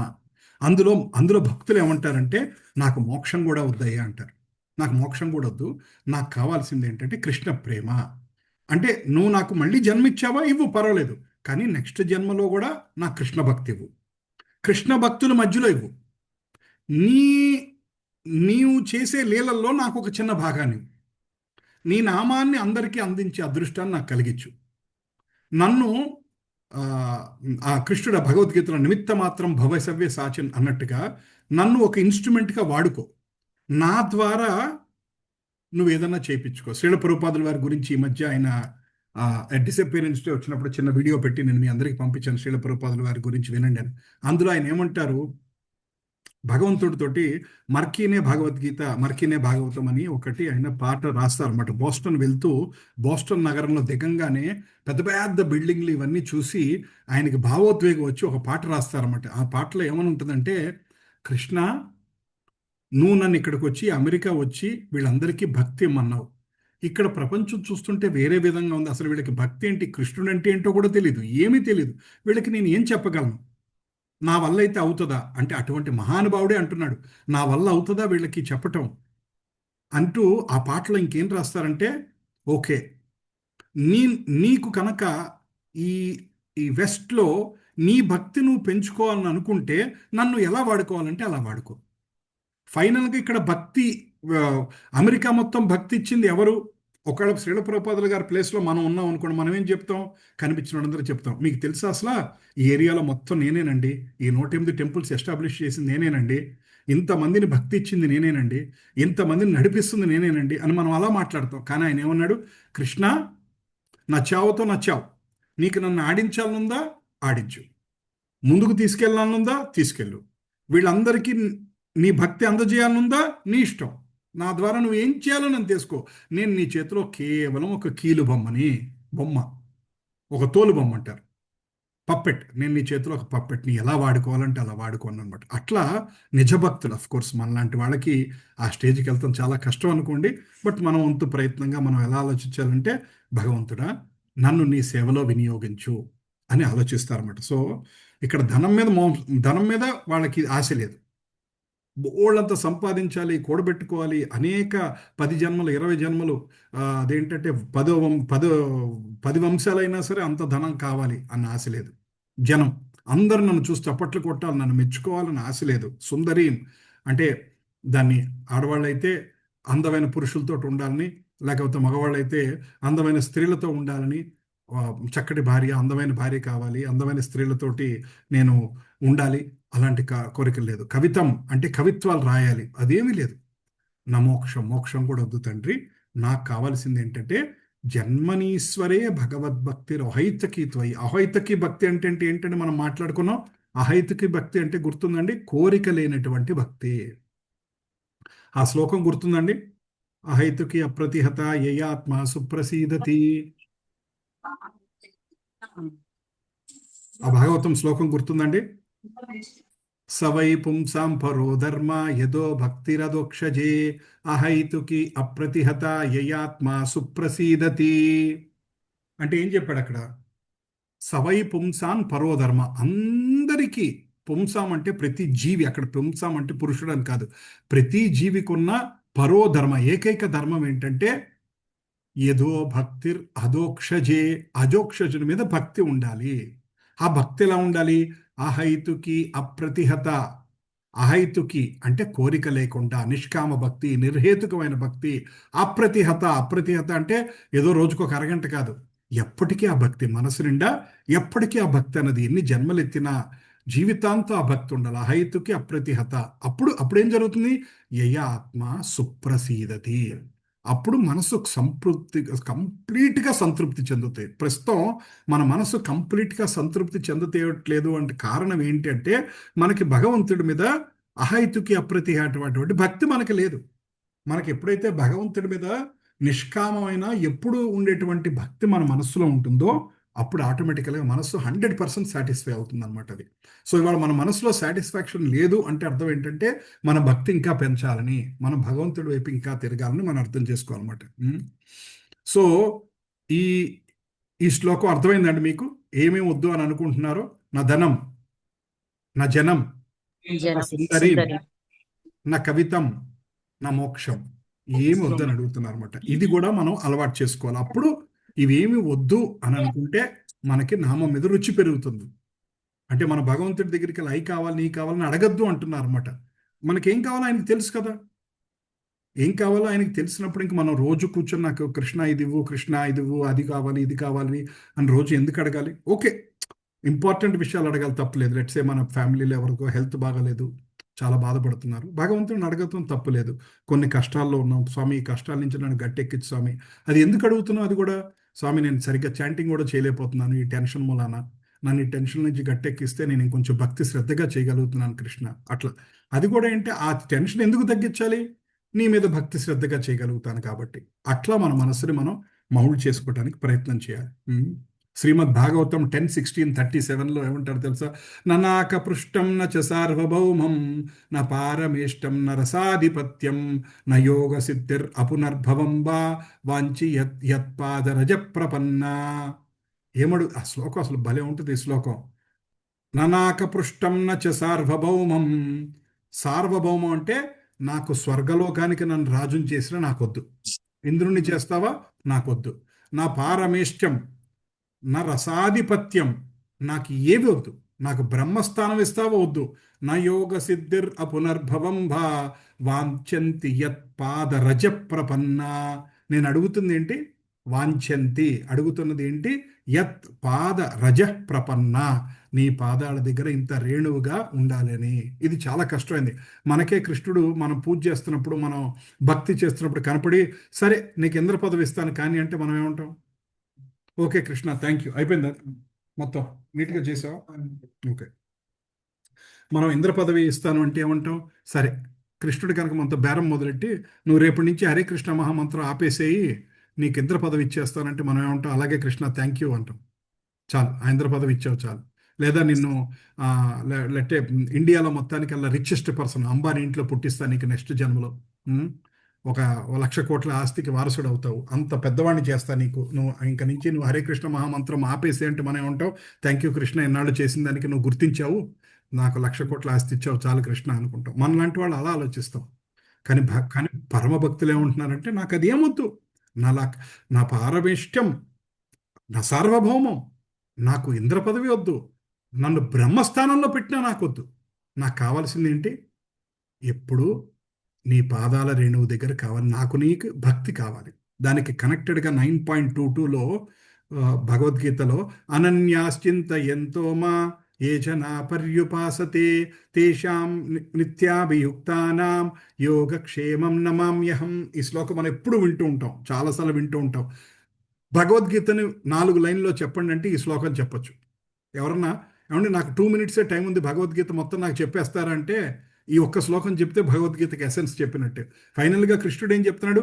అనన్యాశ్చింత ఎంతో మాం అంటే ఎప్పుడూ నన్ను తలుచుకుంటూ ఉండాలి. ఏ జనా పర్యుపాసతే తేషాం నిత్యాభియుక్తానాం యోగక్షేమం నమామ్యహం. నా రూపం మీద నిరంతరం ధ్యానం చేస్తూ అనన్య భక్తితో నన్ను పూజించే వారికి లోపించింది నేను సమకూరుస్తాను, వారికి ఉన్నదాన్ని నేను కాపాడతాను. కృష్ణుడు చెప్తున్నాడు. నేను అంటాడు ఇక్కడ ఆయన. నేను అంటే కృష్ణ పర్సనల్లీ. నేను వాళ్ళకి లేనిదేదో నేను సమకూరుస్తాను, వాళ్ళకు ఉన్నదేదో నేను కాపాడతాను. ఇది 9.22లో కృష్ణుడు చెప్తున్నాడు, భగవంతుడు ఇచ్చిన భరోసా. తర్వాత 10th క్యాంటోలో శ్రీ నారదుడు అంటున్నాడనమాట, నహన్యోజుషతో జోషాన్ బుద్ధి భ్రంసోరజో గుణ శ్రీమదాదా విద్యాదిత్యాదిర్ యత్ర స్త్రీ దూత్యమానవ. నారదముని ఇక్కడ ఏం చెప్తున్నాడంటే, భౌతిక ఆనందాల్లోని సమస్త ఆకర్షణలో ధన సంపద పట్ల ఆకర్షణ మనిషి బుద్ధిని ఇతర ఆకర్షణలన్నిటికంటేనూ ఎక్కువగా మోహపరుస్తుంది. శరీర సౌందర్యం, ఉన్నత వంశంలో జననం లేదా పాండిత్యం కన్నా కూడా ఎక్కువగా. విద్య లేనివాడు కానీ ధనంతో గర్వపడినవాడు తన సంపదను స్త్రీ, మద్యం, జూదం వంటి పతనారోధక వినోదాల్లో నాశనం చేసుకుంటాడు. సో అన్నిట్లోకి చాలా కష్టమైనది ఏంటంటే ధనం మీద వ్యామోహం పోదంట. అన్నిటి మీద వ్యామోహం పోగొట్టుకుంటాం కానీ ధనం మీద వ్యామోహం కూడా పోదంట మనకి. ఎందుకంటే 60 వచ్చిన అమ్మో ఆ ఆస్తి లేకపోతే ఎట్లా బతుకుతాము, మనకు ఓల్డ్ ఏజ్లో ఎట్లాగా. మన కృష్ణుడు గురించి ఎంత తెలిసినా అనన్యాశ్చింత ఎంతో నేను నిన్ను కాపాడుతాను ఆ శ్లోకం మనం నోట్లో చదువుకుంటూనే ఉంటాం. మళ్ళీ అమ్మో నా ఫ్యూచర్ గురించి నేను ఆలోచించుకోవాలి కదండి, నేను అన్నీ ఏర్పరచుకోవాలి కదండి, రిటైర్ అయ్యాక 20 ఏళ్ళ పాటు ఇంత ధనం ఉండాలి కదండి, ఇల్లు ఉండాలి కదండి, మంచి ఇన్సూరెన్స్ ఉండాలి కదండి. మళ్ళీ సాయంకాలం అనన్యాశ్చింత ఎంతో ఏ జనా పర్యుపాసతే, కృష్ణ విల్ టేక్ కేర్ అంటూ ఉంటాం. మళ్ళీ మన మనస్సు నేను అది జాగ్రత్త చేసుకోవాలి, ఇది జాగ్రత్త చేసేసుకోవాలి, అది చూసుకోవాలి, ఇది చూసుకోవాలి అనుకుంటూ ఉంటాం. సో ఈ రెండు కోయిన్సైడ్ అవ్వవు. కృష్ణుడు చూసుకుంటాడని అంటున్నాం, నాకు అన్ని నేను ఏర్పరచుకోవాలని అనుకుంటున్నాం. సో అంటే మనలో మీ గురించి చెప్తున్నాను కదా, నా గురించి కూడా నేను చెప్పుకుంటున్నాను. మనలో ఆ లోపం ఉంటానే ఉంటుంది, మనం ఆ స్టేజ్కి వెళ్ళలేకపోతున్నాం. సో దానికి నారదుడే చెప్తున్నాడు, ధన సంపాదన పట్ల ఆకర్షణ అంత తొందరగా పోదంట. అన్నిటి మీద ఆకర్షణ పోయినా, కీర్తి మీద, యశస్సు మీద పోయినా సరే ధన సంపాదన మీద మాత్రం పోదంట. రైట్. తర్వాత ఇంకో శ్లోకంలో ఏం చెప్తున్నారంటే 1826, జన్మైశ్వర్య శృత భీతిర్ ఏదమానమద పుమాన్ నైవార్హత బిదాతం వై త్వామ కించన గోచరం. ప్రభు, నేను సులభంగా చేరగలను, కానీ ఎవరు మాత్రం చేరగలరు? భౌతిక ఆస్తులు, గర్వం, అహంకారం లేని వాళ్ళు మాత్రమే నిన్ను చేరుకోగలరు. ఎవరు తమ జన్మ, వంశం, ఐశ్వర్యం, విద్య, శరీర సౌందర్యం అన్ని పెంచుకుంటూ అహంకారంలో మునిగిపోతారో వారు నీకు హృదయపూర్వకంగా చేరలేరు. ఈ కొంచెం తెలుగు ట్రాన్స్లేషన్స్ అంత పర్ఫెక్ట్గా లేదు, ఇంకొంచెం కరెక్ట్ చేయాలి. నేను కొంచెం ChatGPT, గూగుల్ ట్రాన్స్లేట్లో వాటిలో భాగవతం శ్లోకాలు చేస్తున్నాను, ఇంకా దాన్ని కొంచెం ఇంప్రూవ్ చేయాలి. కొన్నిసార్లు టైం ఉండి చేస్తున్నాను, కొన్నిసార్లు టైం ఉండక అలా కాపీ చేసి పెట్టుకుంటున్నాను. ఇక్కడ ఏం చెప్తున్నారంటే, నా వంశం మీద, పలానా వంశంలో పుట్టాను, పలానా కులంలో పుట్టాను, పలానా ఇంట్లో పుట్టాను అని గొప్ప, నాకున్న ఆస్తి ఉందని గొప్ప, నేను ఇంత బాగా చదువుకున్నాను, నేను MSc చేయనాను, నేను PhD చదువుకున్నాను, నేను ఇంజనీర్ని, నేను IITలో చదువుకున్నాను, నేను IIMలో చదువుకున్నాను, నా తర్వాత నేను ఇంత బాగుంటాను, అందరూ అంటారు, మా కుటుంబంలో అందరూ నువ్వు మహేష్ బాబులా ఉన్నావు అంటారు, నువ్వు హీరోయిన్లా ఉన్నావు మా చుట్టాలందరూ అంటూ ఉంటారు. ఇలాంటి 4 మనస్సులో ఎప్పుడైతే ఉంటుందో వాళ్ళు భగవంతుడి దగ్గరికి 100% చేరుకోలేరంట. ఆ 4 భావాలు వాళ్ళని ఎక్కడో అక్కడ కొంచెం అడ్డు వస్తాయండి. భగవంతుడికి వాళ్ళకి మధ్యలో ఏదో ఒక అడ్డుగా నిలబడుతూ ఉంటుందంట. సో అది కూడా మనం దాటుకొని ముందుకెళ్ళాలని ఇక్కడ శ్రీమద్ భాగవతంలో చెప్తున్నారు. తర్వాత పరీక్షిత్ మహారాజ్ ఏం చెప్తున్నాడంటే 1916లో పరీక్షిత్ మహారాజు ప్రార్థన, మళ్ళీ జన్మ అంటూ ఉంటే పరీక్షిత్ మహారాజ్ చెప్తాడు అనమాట, నేను 7 రోజుల్లో వెళ్ళిపోతానండి, కానీ నాకు కనుక మళ్ళీ జన్మ అంటుంటే నేను అడుగుతుంది ఏంటంటే భగవద్భక్తులతో స్నేహం కావాలి, భగవంతుడి మీద భక్తి కలగాలి, అన్ని జీవుల పట్ల స్నేహభావం కలిగి ఉండాలి అని ఇక్కడ ఉన్న బ్రాహ్మణులందరికీ అడుగుతున్నాను అంటాడు. అంటే భాగవతం సుఖదేవ్ గోస్వామి ఇంకా స్టార్ట్ చేయకముందు ఆయన ప్రార్థన అనమాట, నేను 7 రోజుల్లో వెళ్ళిపోతాను, తక్షకుడు వచ్చి నన్ను కాటేస్తాడు, నేను వెళ్ళిపోతాను. సో నాకు వచ్చే జన్మలో ఏం కావాలని అడుగుతున్నాడు? భగవంతుడిపై ప్రేమ ఉండాలి, భక్తులతోటి అనుబంధం ఉండాలి, ఈ సృష్టిలో ఉన్న జీవులన్నిటి పట్ల స్నేహభావం ఉండాలి. ఇది ఆయన కోరుకున్న కోరిక. అంతేగాని నేను వైకుంఠం వెళ్ళిపోతున్నాను, మీరందరూ మీ అందరికీ అంత భక్తి లేదు, నాకే భక్తి ఉంది, నేను రెడీగా వైకుంఠం వెళ్ళిపోతున్నాను 7 రోజుల్లో అని అనలేదు ఆయన. నాకు మళ్ళీ వచ్చే జన్మ అంటూ ఉంటే నాకు ఇలా కావాలని అడుగుతున్నాడు. సో ఇది మనం ప్రశ్నించుకోవాలన్నమాట. ఈ శ్లోకం ద్వారా మనం ప్రశ్నించుకోవాలి. మళ్ళీ జన్మంటూ మనకు భగవంతుడు ఇస్తే మనం ఏం కావాలనుకుంటున్నాం? కృష్ణ, నాకు ఈ జన్మలో ఇవన్నీ లోట్లు ఉన్నాయి కాబట్టి నెక్స్ట్ జన్మలో అవన్నీ లోట్లు తీర్చి అలాంటి ఇంట్లో పుట్టించు అని అడుగుతామా? కృష్ణ, నాకు నెక్స్ట్ జన్మలో కూడా కృష్ణ భక్తి వచ్చేట్టుగా చూడు, కృష్ణ భక్తులతోటి స్నేహం వచ్చేట్టుగా చూడు, భగవద్గీత శ్రీమద్ భాగవతం మీద మనసు కలిగేట్టుగా చూడు. మళ్ళీ నాకు హరినామ సంకీర్తన ఎక్కడ వదిలిపెట్టానో అక్కడి నుంచి మళ్ళీ ఈ వయసులో నేను 50లో స్టార్ట్ చేశాను కృష్ణ.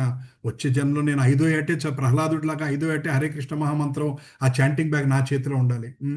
ఈ వయసులో ఎప్పుడో 70 వచ్చాక మొత్తం అన్ని నీరసం వచ్చాక అప్పుడు భాగవతం తీసి చదవటం మొదలెట్టాను. నెక్స్ట్ జన్మలో మేబీ స్కూల్కి వెళ్తూ కూడా సాయంకాలం స్కూల్ నుంచి ఇంటికి రాగానే ఒక అరగంట భాగవతం చదువుకునే టేస్ట్ నాకు కలగాలి, ఎర్లీగా భక్తి ఎక్కువ చేయగలగాలి అన్నట్టుగా మనం భగవంతుడిని కోరుకోవాలని మనకి శాస్త్రంలో మనకి చెప్తున్నారు అనమాట. సో ప్రచేతులు కూడా 4th క్యాంటల్ అడుగుతారన్నమాట. స్వామి, మాకు కర్మ ఫలితంగా విభిన్న శరీరాలు వచ్చాయి, అనేక లోకాల్లో తిరుగుతా ఉన్నాం.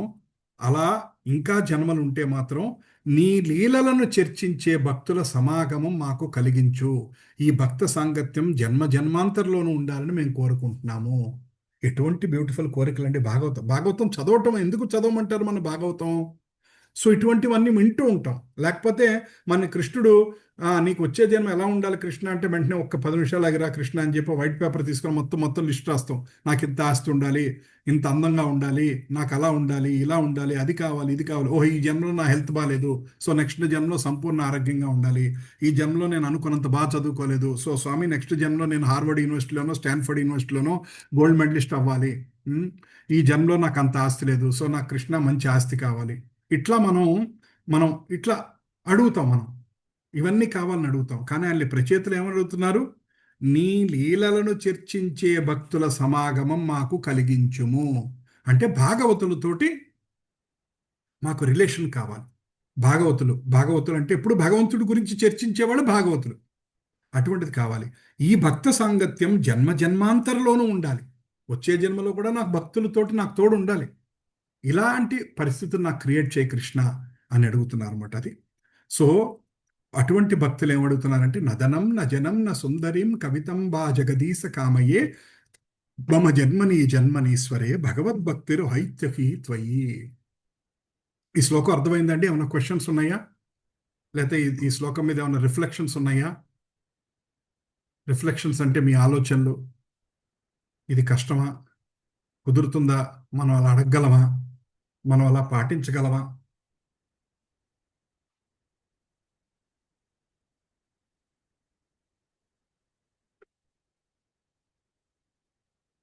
నెక్స్ట్, ఐనందతనుచ కింకరం పతితం మాం విషమే భవాంబుధౌ కృపయా తవ పాద పంకజ స్థితధూళి సదృశం విచింతయా. ఈ శ్లోకాలంటే ఒక్కొక్కటి ఒక్కొక్క లెవెల్ ఎలా ఉంటుందంటే, ఫస్ట్ శ్లోకం ఫస్ట్ ఫ్లోర్తో పోలిస్తే సెకండ్ శ్లోకం 20వ ఫ్లోర్స్తో పోలుస్తాం. అంటే 2వ ఫ్లోర్ కదా, 20వ ఫ్లోర్. 3వ శ్లోకం తీసుకెళ్ళి 60వ ఫ్లోర్. అంటే లెవెల్ పెంచుకుంటూ వెళ్ళిపోతున్నాడు అనమాట కృష్ణుడు. ఆయన అంత మొత్తం భక్తినంతా ఒక 8 శ్లోకాల్లో ఆయన నిమిడీకృతం చేశారనమాట. అందుకనే ఇక్కడ ఏమంటున్నాడు, ఐనంద తనుజ కింకరం పతితం మా విషమే భవాంబుధౌ కృపయా తవ పాద పంకజ స్థిత సూళి సదృశం విచింతయా. ఐనంద తనుజ కింకరం. నంద తనుజ కింకరం ఎవరు? నందుడి యొక్క కొడుకు. కింకరం అంటే శ్రీకృష్ణుడు.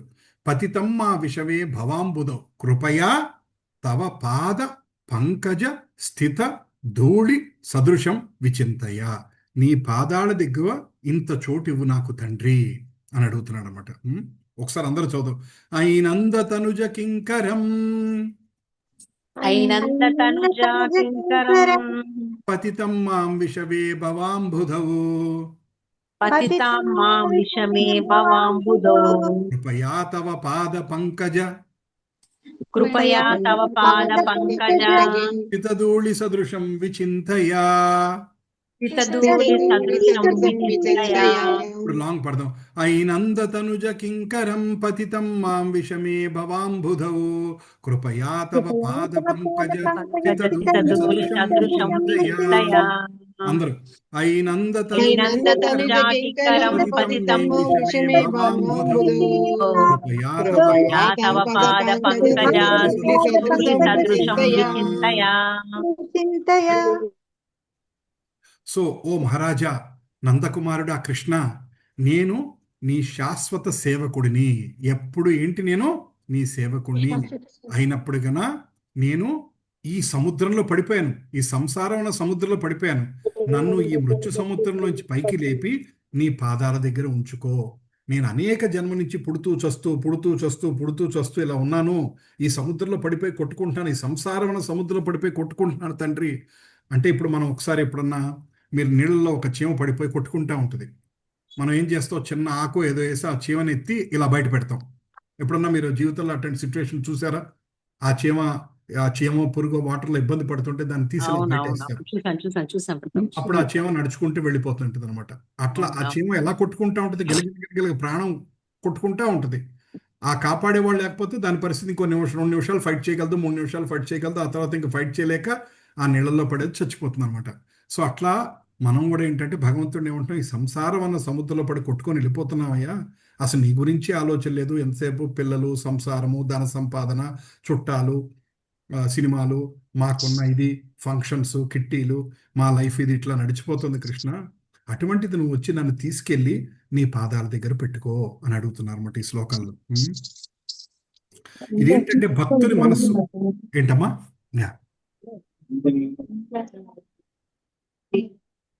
సో భక్తుని మనస్సు ఎలా ఉంటుంది అన్నది ఈ శ్లోకంలో చెప్తున్నారు అనమాట. దీనికి కనెక్షన్ శ్లోకాసు శ్రీమద్ భాగవతంలో ఏం చెప్తున్నారంటే,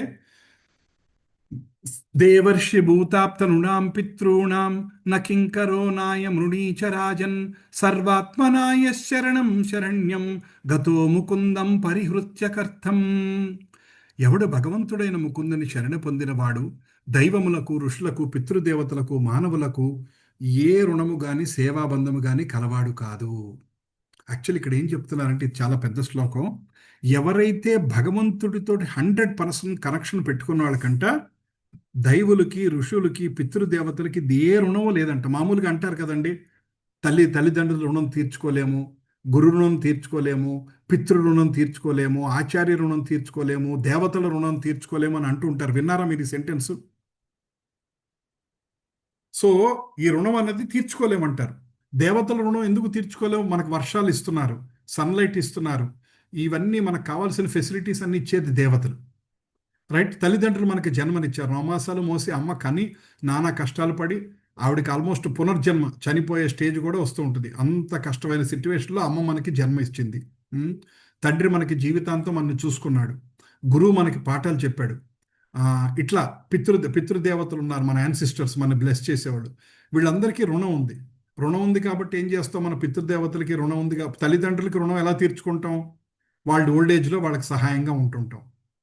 తర్వాత చనిపోయాక వాళ్ళకి ప్రతి సంవత్సరం మనం ఆ కార్యక్రమం చేసి వాళ్ళకి పిండాన్ని, భోజనాన్ని సమర్పిస్తూ ఉంటాం ఎవ్రీ ఇయర్. మనకు అది తల్లిదండ్రులకి, వెళ్ళిపోయిన తల్లిదండ్రులకి ఉన్నప్పుడు ఏంటంటే లాస్ట్ మినిట్ వరకు జాగ్రత్తగా చూసుకోవటం, వాళ్ళ ఆరోగ్యంగా ఉన్నారో లేదో చూసుకోవటం, వాళ్ళకి ఏమైనా అవసరమైన చూసుకోవటం, కాస్త సమయం వాళ్ళతో స్పెండ్ చేయటం, ఇట్లా తల్లిదండ్రులు చూసుకోవటం. చనిపోయాక వాళ్ళకి పిండ కార్యక్రమం లైఫ్ లాంగ్, మనం బతుకున్నంత కాలం వాళ్ళకి లైఫ్ లాంగ్ చేయటం, తర్పణాలు ఇవ్వటం, మాళయ అమావాస్య నాడు తర్పణాలు ఇవ్వటం, ఇట్లాంటివి చేసుకోవటం. తర్వాత దేవతల రుణానికి ఎలా చేస్తారు? యజ్ఞాలు చేయాలి. దేవతల రుణం తీర్చుకోవడానికి యజ్ఞాలు చేస్తారు. యజ్ఞాలు చేసి యజ్ఞంలో హవిస్సు ఇస్తారన్నమాట. ఆ హవిస్సు అగ్నిదేవుడు తీసుకెళ్లి దేవతలందరికీ అందజేస్తాడు. అప్పుడు దేవతలు సంతోషించి వర్షాన్ని ఇస్తారన్నమాట. వర్షాన్ని ఇవ్వటం ద్వారా పంటలు పండుతాయి. పంటలు పండటం ద్వారా మనకు భోజనం వస్తుంది. మన భోజనం ఉండటం వలన మన శరీరం వృద్ధి అవుతుంది. మన శరీరం వృద్ధి అయ్యి మన పిల్లలు పుడతారు. మన పిల్లలు వాళ్ళకి వస్తుంటుంది అనమాట. ఇదంతా ఒక సైకిల్ అనమాట. భగవంతుడు ఇక్కడ శ్లోకంలో ఏం చెప్తున్నారో తెలుసా? ఎవరైతే ముకుందుడికి శరణం పొందాడో వాళ్ళు ఇవేమీ చేయక్కలేదంట. అన్ని రుణాలు కట్ అయిపోయినట్టేనంట. తల్లిదండ్రులతోటి రుణం కట్ అయిపోయినట్టే, ఋషులతోటి రుణం, ఋషులకు కూడా రుణం ఇవ్వక్కల. ఋషులు అంటే లైక్ వేదవ్యాసుడు, ఇటువంటి వాళ్ళు మనకి వేదాలన్నీ అందజేశారు. ఇవాళ మన భాగవతం చదువుతున్నాం అంటే వేదవ్యాసుడి భిక్ష. సో వేదవ్యాసుడికి, పితృదేవతలకి, ఆఖరికి దేవతల రుణం కూడా మనకి అవసరం లేదంట. బట్ ఓకే, ఇప్పుడు ఈ శ్లోకం విన్నాం కదా అని రేపటి నుంచి నేను ఆ, రేపటి నుంచి పితృతర్పణాలు ఏమి చేయమండి అని అనొద్దు. అంటే ఇది ఆ స్టేజ్లో ఉన్న భక్తులకి, ఎవరైతే 100% అన్యదం శరణం నాస్తి అని ప్యూర్ డివోటీస్ అవుతారో వాళ్ళకి ఇంకా భౌతిక బంధాలు ఏవీ లేదు అని అంటారు. చూసారా, ఇదండి భౌతిక బంధాలు ఏవీ లేవంటే ఇది. ఇప్పుడు కొంతమంది సన్యాసం తీసుకుంటారు. అదేంటండి భార్యను వదిలేసి సన్యాసం ఎలా తీసుకున్నాడు? మరి భార్యను చూసుకోవాలి కదా, ఆఖరి నిమిషం వరకు పిల్లల్ని చూసుకోవాలి కదా, మరి సన్యాసం ఎలా తీసుకున్నాడు?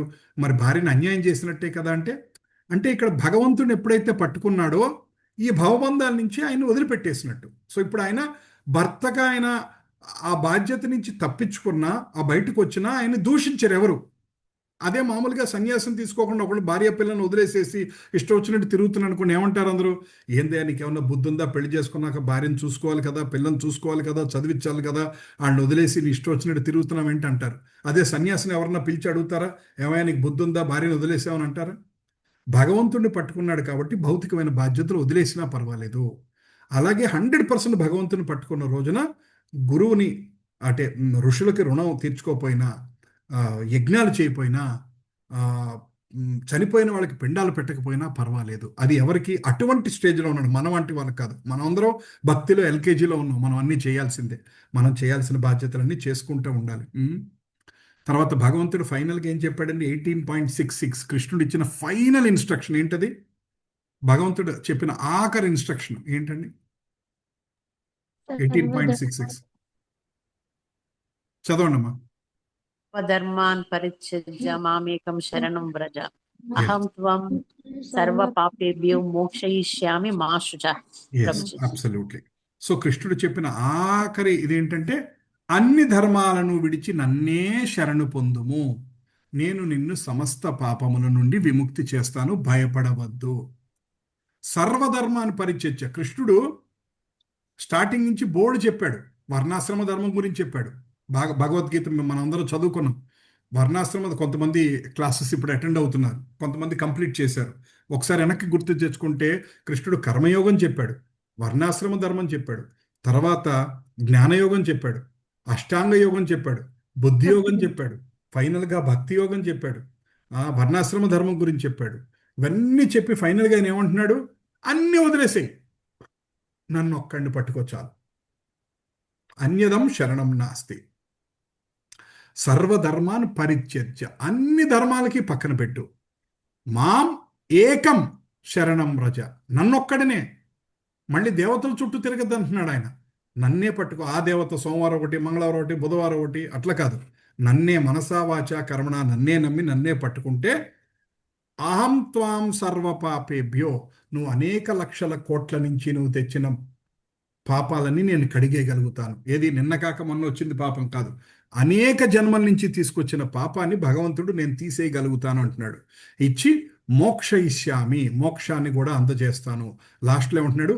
మా శుచ, భయపడద్దు, సంకోచించవద్దు, నేను చెప్పింది ఇది కరెక్ట్, అది కరెక్టా కాదా అన్న డౌట్ పక్కన పెట్టేసేయండి. 100% మా శుచ, భయపడొద్దు అంటున్నాడు అనమాట. సో భగవంతుడు ఏం చెప్తున్నాడు?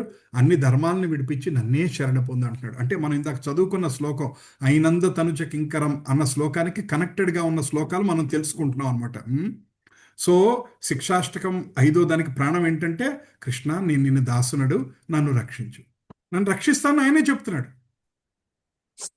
రేపొద్దున కృష్ణుడు కనపడి మనం రక్షించలేదనుకోండి, అడగచ్చు, కృష్ణ 18.66లో చెప్పావు, 9.22లో చెప్పావు, మరి ఏంటిది? ఇవన్నీ చెప్పి ఏం చేస్తున్నావు? మీకు నాకు ఇది గుర్తొస్తుంది అనమాట. ఈ టాపిక్ వస్తే భక్త రామదాసు రాముడిని నిలదీసి అడుగుతాడు ఆయన జైల్లో పెట్టినప్పుడు.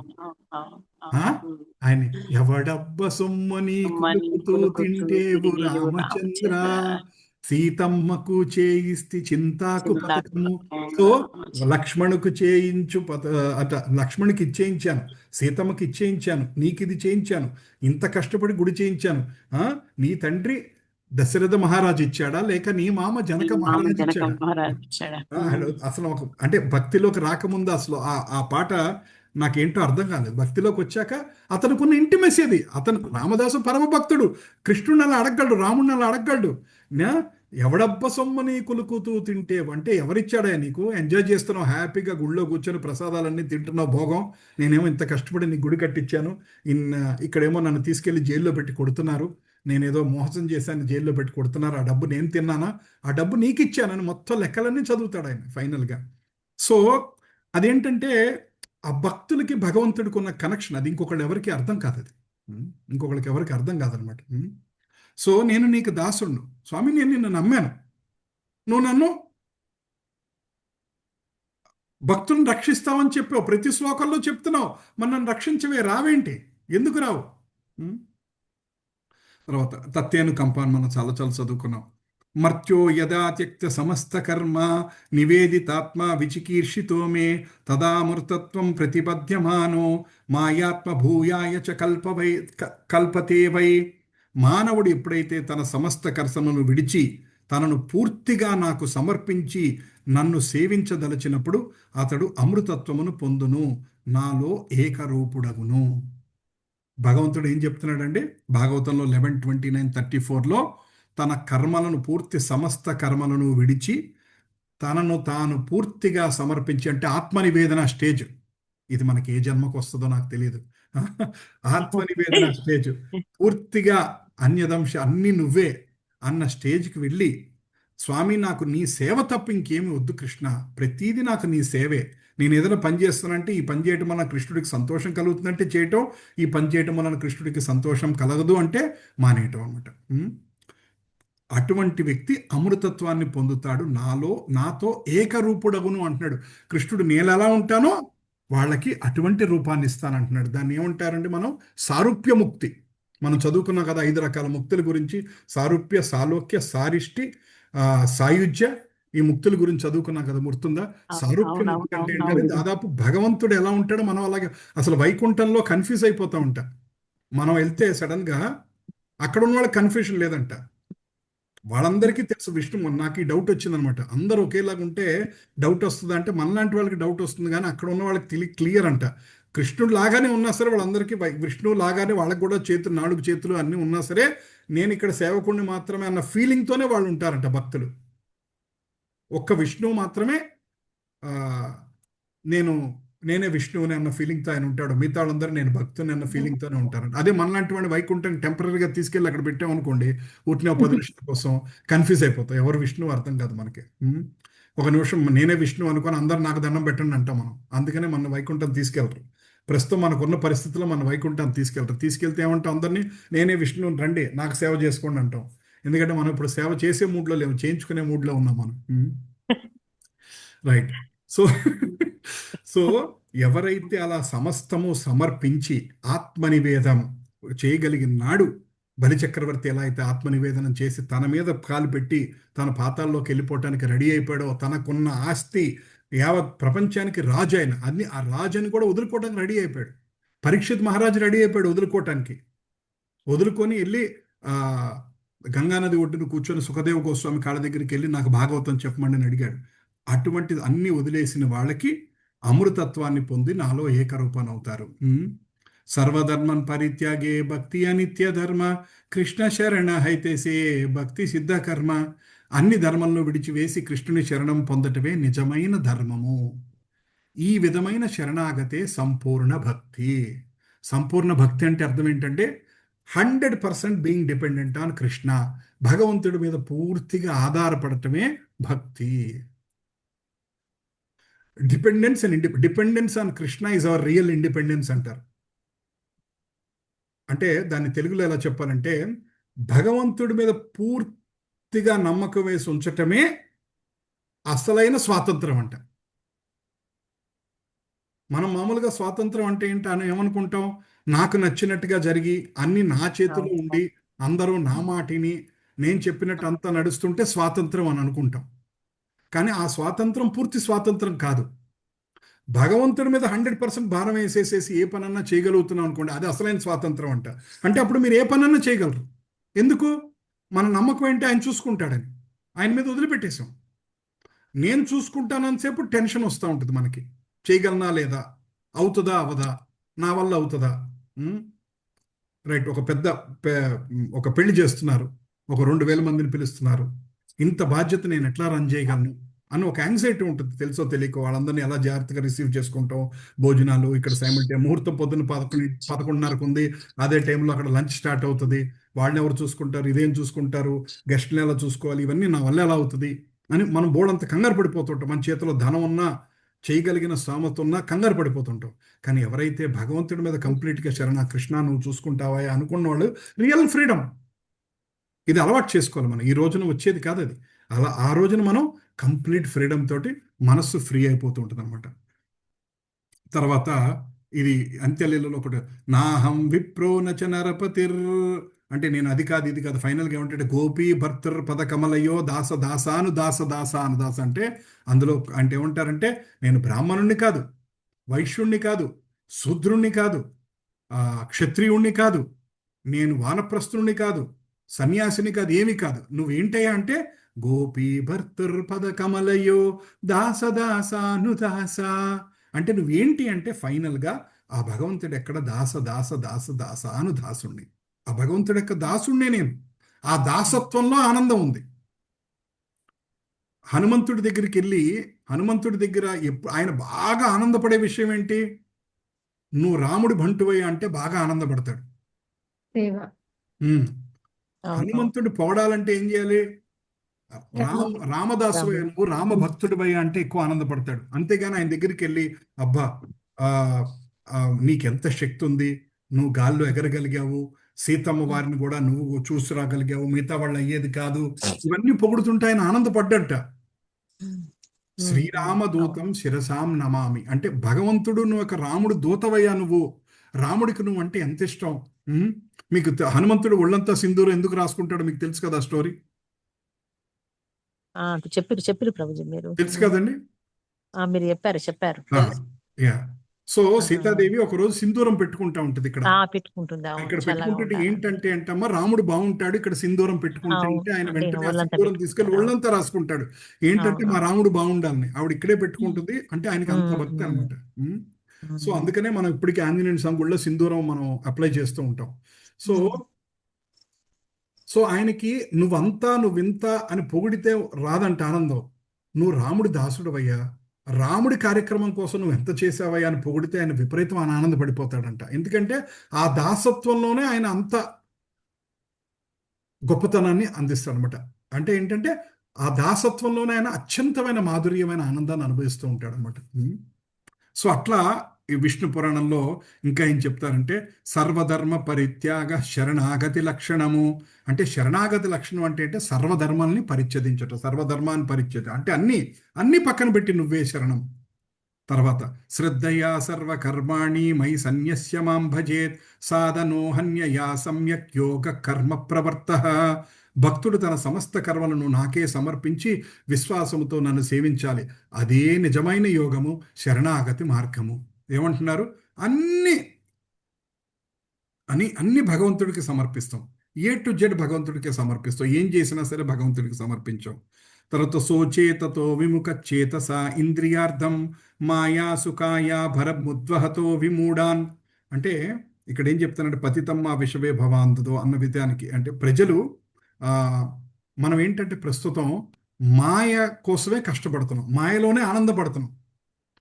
మనం భగవంతుడి వైపు కన్నా భగవంతుడికి ఆపోజిట్ సైడ్ ఎక్కువ ఆనందిస్తున్నాం. మాయ, కుటుంబము, స్నేహితులు, బంధువులు, ధనము, ఏవేవో అన్నిట్లో ఆనందపడుతూ ఉంటాం. మన సినిమాలని, షికార్లని, హాలిడేలని వీటిల్లో ఎక్కువ ఆనందాన్ని అనుభవిస్తున్నాం. మనం ఈ మాయ కోసం ఎక్కువే కష్టపడుతుంటాం, ఆ ఫైనల్గా మాయలోనే ఎప్పుడప్పుడు పడిపోతూ ఉంటాం.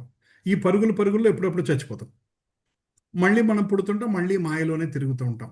సో ఇక్కడ ఏంటంటే బాధపడుతూ ఏమంటున్నారంటే ప్రహ్లాదుడు, అనవసరంగా ప్రజలు ఇంద్రియాల యొక్క సుఖం కోసం శ్రమ పడుతున్నారు కానీ భగవంతుడి గురించి ఎవరు ఆలోచించట్లేదే అని చెప్తున్నారు అనమాట. అంటే ఇది ఇక్కడ ఈ శ్లోకంతో కనెక్ట్ చేస్తున్నారు అనమాట.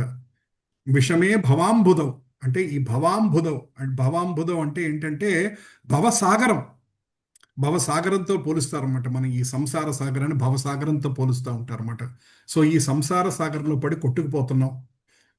మామూలుగా మీరు ఎవరి లైఫ్ అన్నా చూడండి, ఏంటి అంటే చదువుకోవాలి, బాగా చదువుకున్నాక మంచి ఉద్యోగం సంపాదించాలి, తర్వాత పెళ్లి చేసుకోవాలి, తర్వాత పిల్లలు కనాలి, తర్వాత ఆ పిల్లలు అన్ని బాగుండటానికి బాగా సంపాదించాలి, కొంచెం అన్ని ఆస్తులన్నీ అరేంజ్ చేసుకోవాలి. తర్వాత పిల్లల పెళ్ళి, తర్వాత పిల్లల పెళ్ళి అయిపోగానే మళ్ళీ మనవాళ్ళు మనవరాళ్ళు వాళ్ళని చూసుకోవాలి. ఉమ్. మళ్ళీ వాళ్ళకి డైపర్లు వేయటం, వాళ్ళ తిరగటం, చదువులు వాళ్ళు. ఇలా కంటిన్యూ అవుతుంది. కొంతమంది ఓల్డ్ ఏజ్ ఉంటారు. ఏమండి మీ ఓల్డ్ ఏజ్లో మీ ముఖ్యమైన కార్యక్రమం ఏంటంటే, ఏముందండి మా మనవళ్ళు మనవరాలను చూసుకోవాలండి, మా అబ్బాయి అమ్మ ఇద్దరు, ఒకళ్ళు TCS ఒకళ్ళు విప్రో, పొద్దున్న నుంచి రాత్రి వరకు వాళ్ళు బిజీగా ఉంటారు, పాప వాళ్ళకి అస్సలు ఖాళీ దొరకదండి. సో పొద్దు నుంచి రాత్రి వరకు మేము మనవాళ్ళని చూసుకుంటా ఉన్నాడు, తప్పు లేదు. బట్ ఇంకా నీ గురించి నువ్వు ఎప్పుడు ఆలోచించుకుంటావు? మనోళ్ళని చూసుకున్నావు, నీ లైఫ్ అంతా ఎవరో ఒకరిని చూసుకుంటూ వచ్చావు. భగవంతుడు నీకు రిటైర్మెంట్ ఇచ్చాడు, భగవంతుడు నీకు ఓల్డ్ ఏజ్ ఇచ్చాడు. ఓల్డ్ ఏజ్లో అంటే ప్రభుజీ అదేంటి ప్రభుజీ బాధ్యతల నుంచి దూరం వెళ్ళిపోమంటారా అంటే, నిజంగా చావు వచ్చింది అనుకోండి, సాయంకాలం 4ంటికి చావు వస్తే యమధర్మరాజు ఆగయ్యా 4:30కి మా మనోరాలని స్కూల్ నుంచి తీసుకురావాలి, తీసుకొచ్చి ఇంట్లో పెట్టేసి స్నాక్స్ పెట్టి అప్పుడు వస్తానంటామా? 3:30కి హార్ట్ అటాక్ వచ్చింది, పోయే టైం వచ్చింది, ఆగు పిల్లల్ని తీసుకొచ్చేసేసి స్కూల్ నుంచి తీసుకొచ్చి కొంచెం స్నానం చేయించి బట్టలు మార్చి స్నాక్స్ వాళ్ళకి శాండ్విచ్ చేతి పెట్టి వాళ్ళ కూర్చున్నాక అప్పుడు 5:30కి నన్ను తీసుకెళ్ళి కృష్ణ అంటావా? అనగలమా? 3:30కి పిలిపిస్తే 3:30కి వెళ్ళిపోవాల్సిందే. మరి మనం మనోళ్ళ బాధ్యతలు, వాళ్ళ బాధ్యతలు, వీళ్ళ బాధ్యతలు అని మనం ఎప్పుడు ఏదో ఒకటి తప్పించుకుంటానే ఉంటాం. మనం ఏదో ఒకటి కొత్తవి ఎత్తినేసుకుని భగవంతుడి కార్యక్రమం మనం పోస్ట్ పోన్ చేస్తానే ఉంటాం. సో నేను మొన్న మధ్య ఎవరో ముసలోడు కనబడితే అదే అన్నమాట, ఇప్పటికి అనేక జన్మల్లో అనేక లక్షల డైపర్లు మార్చారు, ఇంకా ఎన్ని మారుస్తారండి అన్నా నేను. అనేక జన్మల్లో ప్రతి జన్మలో భార్య ఉంది మనకి, ప్రతి జన్మలో భర్త ఉన్నాడు, ప్రతి జన్మలో పిల్లలు ఉన్నారు, ప్రతి జన్మలో సంపాదన ఉంది, ప్రతి జన్మలో మనోళ్ళు ఉన్నారు, ప్రతి జన్మలో ఇవన్నీ ఉన్నాయి, స్నేహితులు ఉన్నారు, బంధువులు ఉన్నారు, సినిమాలు ఉన్నాయి, షికార్లు ఉన్నాయి, హాలిడేస్ ఉన్నాయి, ఇవన్నీ ఉన్నాయి. మనం అన్ని జన్మల్లో అవన్నీ ఎంజాయ్ చేసి మర్చిపోయాం. ఈ జన్మలో కూడా మళ్ళీ అవే కావాలనుకుంటున్నాం. అది కాకుండా ఇంకేమీ కావాలని మనం కోరుకోవట్లేదు. అందరిలో రొటీన్లో వెళ్ళిపోతున్నారు, ఆ రొటీనే మనకు కావాలనుకుంటున్నాం. అది కాక ఇంకేమి కావాలని మనం కోరుకోవట్లేదు అనమాట. సో అందుకనే మనకి భక్తులు మన జీవితంలోకి అడుగుపెట్టి మనకు అది గుర్తు చేస్తుంటారు, ఇది కాదు మీ రొటీను, ఈ భవాంబుధవు, ఈ సంసార సాగరంలో పడి కొట్టుకుపోవద్దు, ఇంకా ముఖ్యమైనది చాలా ఉంది. అసలు ఈ సంసార సాగరంలో పడకుండా ఉండే మార్గం ఉన్నది. పడిపోయినా పైకి లేపేవాడు ఒకడు ఉన్నాడు. చీమలాగా వాటర్లో కొట్టుకుంటుంటే ఒకళ్ళు వస్తారు, గురువులాగా ఒకళ్ళు వచ్చి తీస్తాడు, బయటికి తీసుకొచ్చి గట్టు మీద పెట్టి ఇదిగో మళ్ళీ వాటర్లోకి వెళ్ళమాకు అంటాడు. మొన్న మధ్య అక్కడ వాట్సాప్లో ఎవరు పంపించారు, మీరు కూడా చూసే ఉంటారు. ఒక షీప్ అనమాట, ఒక గుంట్లో పడిపోద్ది, తీసి బయట పెడతాడు, మళ్ళీ పరిగెట్టుకుంటూ వెళ్ళి మళ్ళీ గుంట్లో పడిపోద్ది. ఈసారి కనపడితే మీకు వాట్సాప్లో ఏదో ఫార్వర్డ్ ఏదో తిప్పుతుంటే కనపడింది రీల్. సో అది నిజంగా మన జీవితంలో కరెక్ట్గా సూట్ అయింది. మనం బయటికి తీసుకొస్తాం, మళ్ళీ డ్రర్ అని వెళ్ళి మనం మళ్ళీ బురదలో పడుతుంటాం. ఇలా అనేక జన్మల నుంచి మనం చేసుకుంటూ ఉన్నాం అనమాట. రైట్, ఈ శ్లోకం అర్థమైందండి? సో 5th శ్లోకం అర్థమైంది కదా. సో ఫైనల్గా ఏమంటున్నారంటే 5th శ్లోకం, భగవంతుడు పాదాలని చేరుకోవాలి. నెక్స్ట్ ఇవాళ ఇంకొక శ్లోకం చెప్పుకుందాం. నయనం గలదశ్రుధారయా వదనం గద్గదారుద్దయా గిరా పులకైర్నిచితం వపు కదా తవ నామగ్రహణే భవిష్యతి. చదవండి. నయనం గలదశ్రుధారయా వదనం గద్గదరుద్రయా గిరా పులకైర్నిచితం వపు కదా తవ నామగ్రహణే భవిష్యతి. బ్రేక్ చేసి చదువుదాం అందరూ. నయనం గలదశ్రుధారయా వదనం గద్గదరుద్రయా గిరా. బ్రేక్ చేసి చదువు అందరూ. నయనం గలదశ్రుధారయా నయనం గలదశ్రుధారయా వదనం గద్గదారుద్దయా గిరా వదనం గద్గదరుద్రయా గిరా గద్గద పులకైర్విచితం వపు కదా గ్రహణే భవిష్యతి. తవ నామగ్రహణే భవిష్యతి. నయనం గలదశ్రుధారయా వదనం గద్గదరుద్దయా గిరా పులకైర్విచితం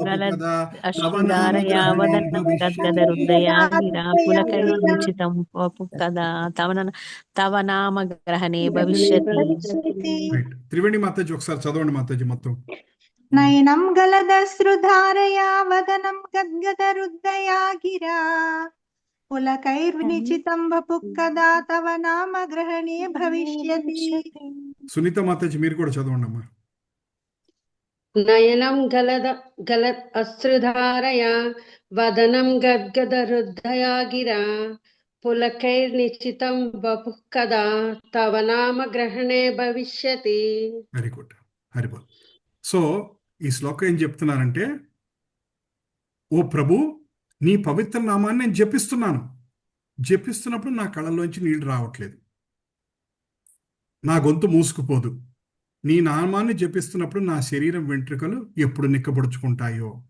ఇదేంటంటే ఇది భావభక్తి గురించి ఈ శ్లోకం అనమాట. అంటే భక్తిలో పరాకాష్ఠ ఏంటంటే భావ తర్వాత ప్రేమ. సో భావభక్తి వచ్చినప్పుడు ఏం జరుగుతుందంటే, భగవంతుడి నామం వచ్చినప్పుడు కళ్ళమ్మ నీళ్ళు వస్తూ ఉంటాయి, గొంతు మూసుకుపోతుంది అనమాట. అంటే పుడికిపోయినట్టు మాట సరిగ్గా రాదు, శరీరం మీద వెంట్రుకలు నిక్కబడుచుకుంటాయి. ఇలా దాన్ని ఏమంటారంటే, ఆ వర్డ్ ఉందండి, అష్టవికారాలు అంటారు అనమాట. అంటే బాడీలో ఒక 8 రకాల చేంజెస్ ఏర్పడతాయంట. అంటే భక్తిలో పరాకాష్ఠకి వెళ్ళినప్పుడు వాళ్ళ శరీరంలో ఎటువంటి మార్పులు వస్తాయంట. చైతన్య మహాప్రభు ఏమంటున్నారు తెలుసా, స్వామి నీ నామం చేస్తున్నప్పుడు నా కళ్ళమ్మ నీళ్లు రావట్లేదు, నా గొంతు మూసుకుపోవట్లేదు, నా శరీరం వెంట్రుకలు నిక్కపొడుచుకోవట్లేదు, నాకు భక్తిలో నాకు టేస్ట్ రావట్లేదు అని ఆయన అంటున్నారు అనమాట. ఎవరి గురించి అంటున్నారు?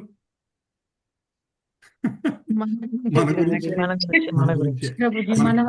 మనం ఎన్ని రోజులు నామం చేసినా సరే, నామం చేస్తున్నప్పుడు మనకి ఎప్పుడన్నా కళ్ళమణీళ్ళు వచ్చేస్తాయా? హరే కృష్ణ హరే కృష్ణ అంటే మనకి కళ్ళమణీళ్ళు వచ్చేస్తాయా? మనకి ఏమి రాదు. బాధ వచ్చినప్పుడు ఊరుకూరుతూనే వస్తాయి. ఎవరన్నా ఏదైనా అంటే చాలు. మరి ఇప్పుడు కాదు, 1960 ఏదో అన్నారన్నమాట, ఇప్పుడు 2025లో కూడా గుర్తొచ్చి మరి ఏడుస్తాం. రైట్. కానీ భగవంతుడి నామం చెప్తున్నప్పుడు మనకి కళ్ళమణీళ్ళు రావట్లేదు. ఎవరెవరో ఏదో అన్నారని బాధపడతాం, ఎవరెవరో ఏదో చేయలేదని బాధపడుతుంటాం. కానీ భగవంతుడి నామం మనకి అటువంటి ఫీలింగ్స్ కలిగించట్లేదంట. సో ఇది ఏం ఇది కూడా ఇది చెప్తున్నా కదండి, ఒక్కొక్క శ్లోకం ఒక్కొక్క లెవెల్ తీసుకెళ్తూ ఉంటుంది అనమాట. నెక్స్ట్ స్టేజ్ 3rd నుంచి 4th నుంచి 5th శ్లోకంలో ఏం చెప్పారు? నీ పాదాల దగ్గర నాకు రేణువులాగా పడి ఉండాలంటున్నారు. 6th శ్లోకంలో ఏమంటున్నారు? నాకు భావభక్తి ఎప్పుడు వస్తుందో అనయ్యా, ఎప్పుడు తలుచుకుంటానో నేను నీ గురించి అంటారు. ఇంకా 2 శ్లోకాలు ఉన్నాయి, 7th 8th. మోస్ట్ ప్రాబబ్లీ మనం నెక్స్ట్ వీక్ కంప్లీట్ చేస్తాం. సో భావభక్తి యొక్క లక్షణాలు చెప్తున్నాయి ఏంటంటే 11 to 40లో ఉంటుంది అనమాట. ఏవం ప్రతస్వప్రియా నామ కీర్యా జాతానురాగో ధృత చిత్త ఉచ్చై హసత్యదో రోదితి రౌతి ఘాయత్యు స్నాదవన్నత్యుతి లోకబాహ్య.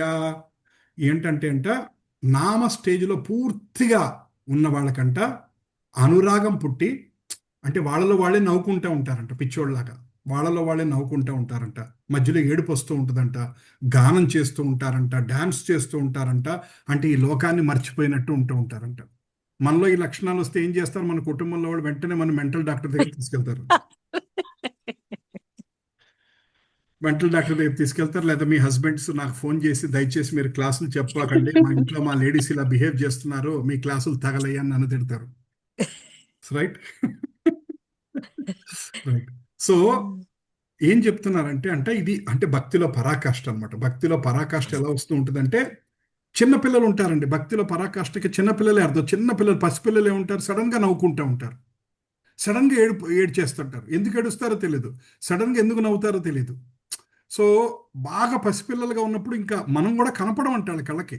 అసలు వాళ్ళకి క్లియర్గా మన ఫేసులు కూడా కనపడం అంట.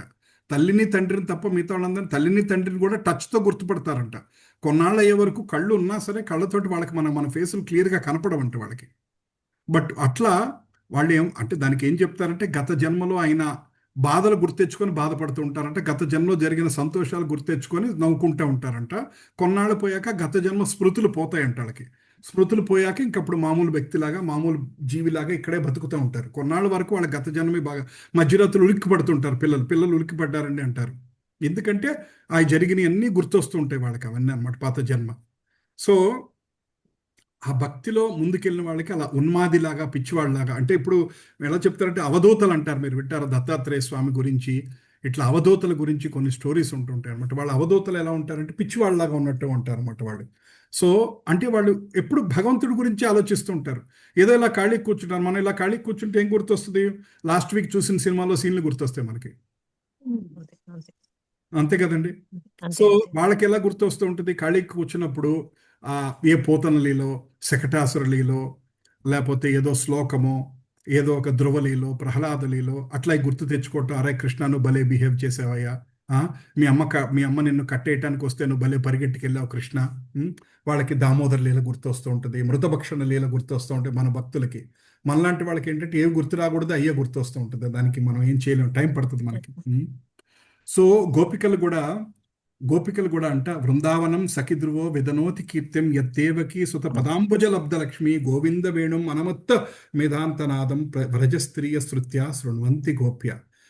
అంటే గోపికలంట ఆనందంతో కన్నీళ్లు కారుస్తూ ప్రేమతోటి కృష్ణుడి యొక్క మాటతోటి కృష్ణ అనంగానే వేరే ప్రపంచంలోకి వెళ్ళిపోయాడంట. శ్రీమతి రాధారాణి దగ్గరికి వెళ్ళి కృష్ణ అనంగానే ఆవిడ వేరే ట్రాన్స్లోకి వెళ్ళిపోతుందంట, ఇంకేం ఉండదంట.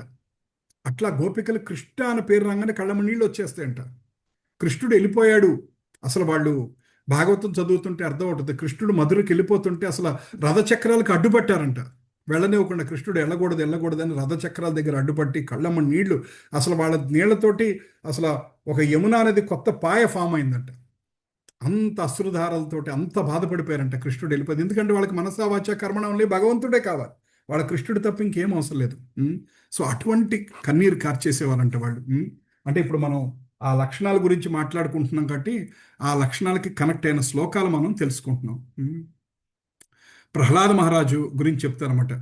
ప్రహ్లాద మహారాజు కొన్నిసార్లు వైకుంఠనాథుని స్మరణలో ఏడుస్తాడు, కొన్నిసార్లు నవ్వుతాడు, కొన్నిసార్లు గానం చేస్తాడు, కొన్నిసార్లు ప్రేమభావంతో ఊగిపోతూ ఉంటాడనమాట.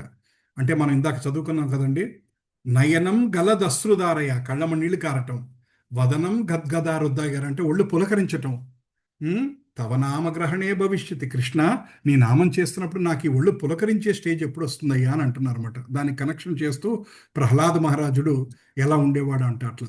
తర్వాత సుఖదేవ గోస్వామి కూడా ఆ భావంలో మునిగిపోతా, ఆత్మ రామశ్చ మునయో నిర్గంధ అప్యురుక్రమై కుర్వంత హైతుకీం భక్తిమిత్తం భూతగుణో హరిహి.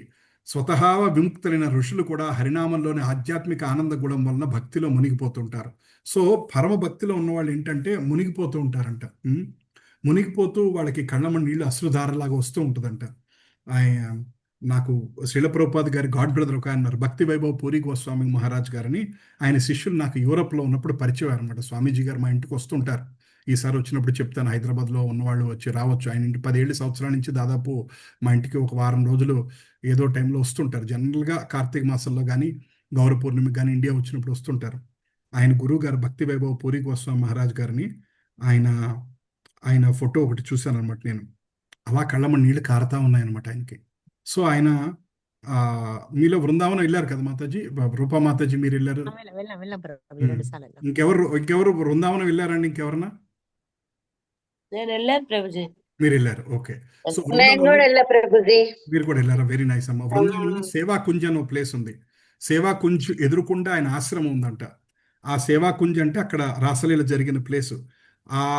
దాని ఎదురుకుండా ఆయన రూమ్లో నుంచి ఆ కుంజ్ కనపడతా ఉంటుందంట. ఆయన ఆ కుంజిలో చూస్తూ ఆయన కళ్ళమ్మ నీళ్లు భావంతో అలా కళ్ళమ్మ నీళ్లు కారుతూ ఉండేదంట. అలా ఆఖరికి ఆయన ఏ రోజైతే చనిపోతున్నారో ఆయన వేరే ఊర్లో ఉన్నారంట. వేరే ఊర్లో ఉన్నప్పుడు ఆయన అన్నారంట, ఆయనకు అప్పుడే 92 years అనుకుంటా, నేను బృందావనం వెళ్తాను అన్నారంట. అప్పుడు వాళ్ళందరూ ఏమనుకున్నారు, స్వామి మీరు ఈ ఓల్డ్ ఏజ్లో ఇప్పుడు మీరు పూరిలో ఉన్నట్టున్నారు, ఆయన ఇప్పుడు మీరు బృందావనం ఏం వెళ్తారు, మీరు జర్నీ చేయలేరు, నా మాటేనండి వద్దు అంటే, లేదు నేను బృందావనం వెళ్తానన్నారంట. వాళ్ళకి ఎవరికి అర్థం కాలేదంటే ఆ రోజు సాయంకాలం ఆయన శరీరం వదిలేశారు. అంటే ఆయన బృందావనం వెళ్ళిపోయారు, ఆయన గోలోక బృందావనం వెళ్ళిపోయారు. సో శిష్యులు ఎవరికి అర్థం కాల, పక్కనున్న శిష్యులకి నేను బృందావనం వెళ్ళిపోతున్నాను అంటే ఎవరికి అర్థం కాలేదు. సో ఆయన ఆ శరీరం అలా కళ్ళమ్మ నీళ్లు కారుస్తూ ఆయన వెళ్ళిపోయారంట. సో చైతన్య మహాప్రభు కూడా నామ సంకీర్తన చేస్తూ ఒక్కోసారి కళ్ళమ్మ నీళ్లతోటి నేల తడిచిపోయేదంట, మాట గద్గదం అయిపోయేదంట. గద్గదం అంటే హరి అంటే సరిగ్గా మాట కూడా కరెక్ట్గా వచ్చేది కాదంట. శరీరం రోమాంచితం అయ్యేదంట, అంటే వెంట్రుకలు నిక్కడపడుచుకునేదంట. అంటే ఇలా చెప్పిన అటువంటి స్టేజ్లో ఆయన especially last 12 years Chaitanya Mahaprabhu గంభీరా అన్న ఒక రూమ్లో పూరి వెళ్ళినప్పుడు, మీరు ఎవరన్నా చూసారండి గంభీరా? చూసారా మాతాజీ ఎవరన్నా పూరి వెళ్ళినప్పుడు? చూడలేదు. రూపమాతాజీ పూరి వెళ్ళారా? పూరి వెళ్ళాం కానీ చూడలేదు ప్రభుజీ, చాలా మిస్ అయ్యాం మేము. అవునా? మీరు ఇంకెవరన్నా అమ్మ పూరి వెళ్ళారా? చైతన్య మహాప్రభు జరిగిన ప్లేస్లో ఏమన్నా చూసారా ఎవరన్నా? చూడలేదు ప్రభుజీ, పూరి వెళ్ళాం కానీ చూడలేదు. అదేలేండి, అంటే వైష్ణవ సాంప్రదాయం గురించి తెలియక ముందు పూరి వెళ్తే మనం జస్ట్ జగన్నాథ స్వామి టెంపుల్ చూసి వచ్చేస్తాం. అప్పుడు తెలియనప్పుడు వెళ్ళాం ప్రభుజీ. తెలియనప్పుడే వెళ్ళాం కిషోర్ ప్రభుజీ తీసుకెళ్తారట, అప్పుడు చూడాలి. కిషోర్ ప్రభుజీ నెక్స్ట్ ఇయర్ ప్లాన్ చేస్తాం. నెక్స్ట్ ఇయర్ పూరి తీసుకెళ్తాన్నారా? పూరి తీసుకెళ్తాం. Oh very good, very good. Hopefully నేను కూడా మీతో పాటు జాయిన్ అవుతాను, భగవంతుడు అనుగ్రహిస్తే. సో అట్లా చైతన్య మహాప్రభు లాస్ట్ 10 సంవత్సరాలు ఆయన ఏంటంటే రాధారాణి కృష్ణుడికి లేనప్పుడు దూరంగా ఎలా ఉండేదో అటువంటి వియోగాన్ని, అటువంటి వియోగ భక్తిని, ఆ స్వామికి దూరంగా ఉన్న భక్తిని అనుభవించి కళ్ళమని నీళ్లు కారుస్తూ అలా ఉండేవాళ్ళంట. ఇది మనకి కొంచెం అర్థం కావడానికి టైం పడుతుంది అనమాట. సో ఈ 6th శ్లోకంలో మనకి ఏం చెప్తున్నారంటే అటువంటి శ్లోకాల తర్వాత అక్రూరుడు అశ్రుపూర్ణము కాంబోజ పృహుష్టాత్మా కృతాంజలి కృష్ణం సంప్రేక్ష సానందం విహ్వలాత్మా భువః. సో కృష్ణుడు కనపడంగానే అక్రూరుడికి ఆనంద బాష్పాలతో నిండిపోయాడంట. అసలు కళ్ళమ్మని నీళ్లు పొంగిపోయి, హృదయం ఉప్పొంగిపోయి, చైతన్య పడిపోయి ఈ స్టేజ్కి వెళ్ళిపోయాడంట. అసలు ఆయన అసలు అక్రూరుడు ఎవరండి?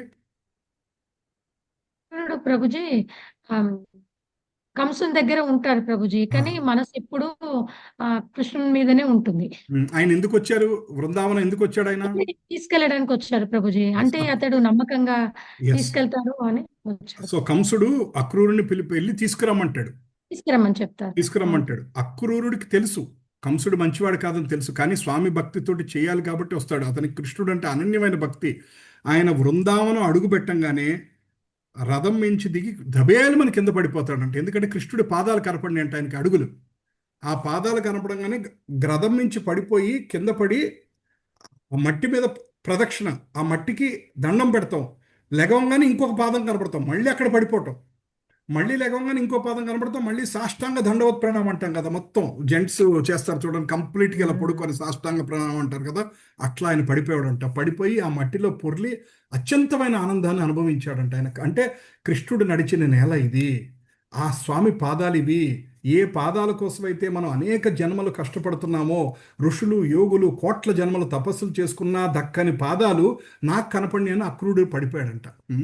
అందుకనే నవవిధ భక్తుల్లో వందనానికి అక్రూరుడు తార్కాణం అంటారు. వందనం నమస్కారంకి నెంబర్ 1. దాస్యంలో హనుమంతుడు ఎలాగో, పాదసేవనంలో లక్ష్మీదేవి ఎలాగో. గుర్తుందండి నవవిధ భక్తుల్లో ఎవరెవరు దేనికో? మర్చిపోయారా? రైట్. సో పాదసేవనంలోకి లక్ష్మీదేవి ఎలాగో, వందనానికి అక్రూరుడు తార్కాణం అనమాట. స్మరణానికి ప్రహ్లాదుడు ఎప్పుడు భగవంతుడిని తలుచుకుంటూ ఉండేవాడు అనమాట. అట్లా సో అక్రూరుడు వందనానికి సాన్మా. ఎందుకంటే ఆ ఒక్క జరిగిన ఘట్టానికి కృష్ణ పాదాలు చూడంగానే ఆయన పడిపోతూ ఉండేవాడు అంట. ఆయన ఎక్కడ అంటే కృష్ణుడు పాదం లేని ప్లేస్ అంటూ లేదు బృందావనంలో, అంతా నడిచాడు ఆయన. సో ఆయనకి అసలు ఎక్కడ నించోవాలి, ఎక్కడ దండం పెట్టాలి అర్థమయ్యేది కాదంట, అంత పులికించిపోయాడంట అక్రూరుడు. అటువంటి మహానుభావుడు, అటువంటి భక్తితోటి ఆయన ఉండేదన్నమాట. నెక్స్ట్ ఇంకా అట్లా గోపిక లెక్క భక్తి. గోపికల అసలు ఎలా ఉంటుందంటే వాడు భజన, తవ కదామృతం తప్త జీవనం కవిభిరీడితం కల్మషాపహం శ్రవణమంగళం శ్రీమదాతతం భువి గృణంతి భూరిదా జన. ఇది గోపి గీతల ఫస్ట్ శ్లోకం అనమాట. యాక్చువల్గా మొన్న దామోదర మాసంలో, కార్తీక మాసంలో చాలామంది గోపి గీత రోజు పాడుకుంటూ ఉంటారు. తవ కథామృతం తప్త జీవనం. ఆ గోపికలు ఏమని ఉండేవాడు తెలుసా? తవ కథామృతం, కృష్ణ నీ కథే మాకు జీవితం, నీ కథల గురించి చెప్పుకోవటమే మా జీవితం. అది నీ కథ ప్రాణాలకు జీవం పోస్తుంది, మహర్షుల చేత స్తుతించబడింది, పాపాలను నశింపజేస్తుంది, వినటానికే మంగళప్రదమైనది. ఈ కథలను లోకంలో ప్రచారం చేసేవారు అతి దాతృత్వమైన మహాత్ములు. ఎవరైతే నీ కథను అందరికీ అందజేస్తుంటారో వాళ్ళే నిజమైన మహాత్ములు అని గోపికలు పాడుతుంటారు అనమాట. ఎందుకంటే గోపికలు కృష్ణుడు తప్ప ఇంకేమీ లేదు. 24 గంటలు కృష్ణ కృష్ణ కృష్ణ కృష్ణ కృష్ణ కృష్ణ. వాళ్ళు మీకు లాస్ట్ వీక్ చెప్పినట్టున్నాను ఇది, వాళ్ళు బ్రహ్మదేవుణ్ణి అంటారంట, నీకు సృష్టి చేయటం సరిగ్గా రాదు, కళ్ళు పెట్టావు నువ్వు అనవసరంగా అని, కళ్ళకి రెప్పలు పెట్టావు నువ్వు, నీకు నేర్చుకో సృష్టి కరెక్ట్గా ఎలా చేయాలా. రెప్పలు పెడతాం వలన రెప్ప పడినప్పుడల్లా ఆ ఒక్క సెకండ్ కృష్ణుడు మేము చూడలేకపోతున్నాం. అదే నువ్వు రెప్పలు పెట్టుకున్నా ఉంటే మేము నాన్ స్టాప్గా కృష్ణుడిని చూడగలిగేవాళ్ళం కదా, నీకు సృష్టి చేయటం రాదయ్యా అని బ్రహ్మను తిట్టారంటాడు. అది భక్తితో తిట్టారన్నమాట వాడు. ఇట్లా అనేక శ్లోకాలు ఉన్నాయి. మనం నెక్స్ట్ వీక్ మళ్ళీ కంటిన్యూ చేద్దాం. ఇంకో ఫ్యూ శ్లోకాస్ కంటిన్యూ చేసుకొని అక్కడి నుంచి మనం 7th and 8th చదువుకుంటే భగవంతుడి దయ వల్ల మనం శిక్షాష్టకం కంప్లీట్ చేయగలుగుతాం. యా, హరే కృష్ణ. అర్థమైందమ్మా? అర్థమైంది ప్రభుజీ మంచిగా. ఎస్. సో ఇది కూడా నా శక్తికి మించిందే, బట్ అయినా సరే చెప్పాలని నేను తెలుసుకోవడానికి మీ అందరికీ దాని కనెక్టెడ్ భాగవతం శ్లోకాలు ఏమున్నాయి, దాని కనెక్టెడ్ భగవద్గీత శ్లోకాలు, చైతన్య చరితామృతం శ్లోకాలు, ఆ కనెక్టెడ్ అన్నీ కొన్ని తీసుకొచ్చి నేను మీకు తెలియజేస్తున్నాను అనమాట. నమస్తే నరసింహాయ ప్రహ్లాదనాదనాయినే హిరణ్యాకాశీపూర్వక్షశీలటంకానకాలాయ ఈతో నరసింహ పరతో నరసింహ ఏతో ఏతో యామితో నరసింహ వాహి హృదయే నరసింహ శరణం ప్రపదే భవకర అద్భుత శృంగా దళిత హిరణ్యకశిపు తను భృంగా కేశవధృత నరహరి రూప జయ జగదీశ హరే జయ జగదీశ హరే జయ నరసింహదే నరసింహదే నరసింహదే జయ నరసింహదే జయ ప్రహ్లాద ప్రహ్లాద జయ ప్రహ్లాద జయ జయ ప్రభు ప్రభుపాద జయ ప్రభుపాద జయ జయ గురుదేవ్ జయ జయ గురుదేవ్ నితాయ గౌర హరి బోల్ హరి బోల్ హరి బోల్ నితాయ గౌర హరి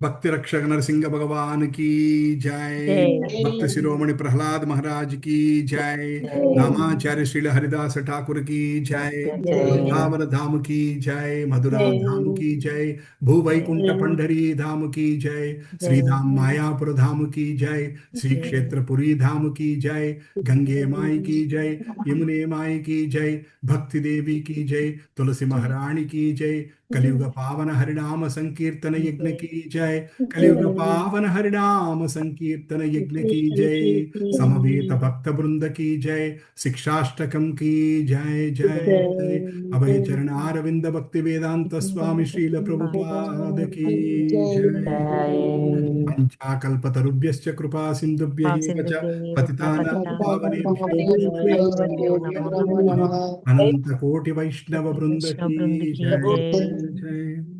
హరే కృష్ణ మాతాజీ, చాలా సంతోషం మీరందరూ. హరే కృష్ణ ప్రభుజీ, ఇంతగా ప్రేయర్ అసలు ఏమి వినపడలేదా ప్రభుజీ?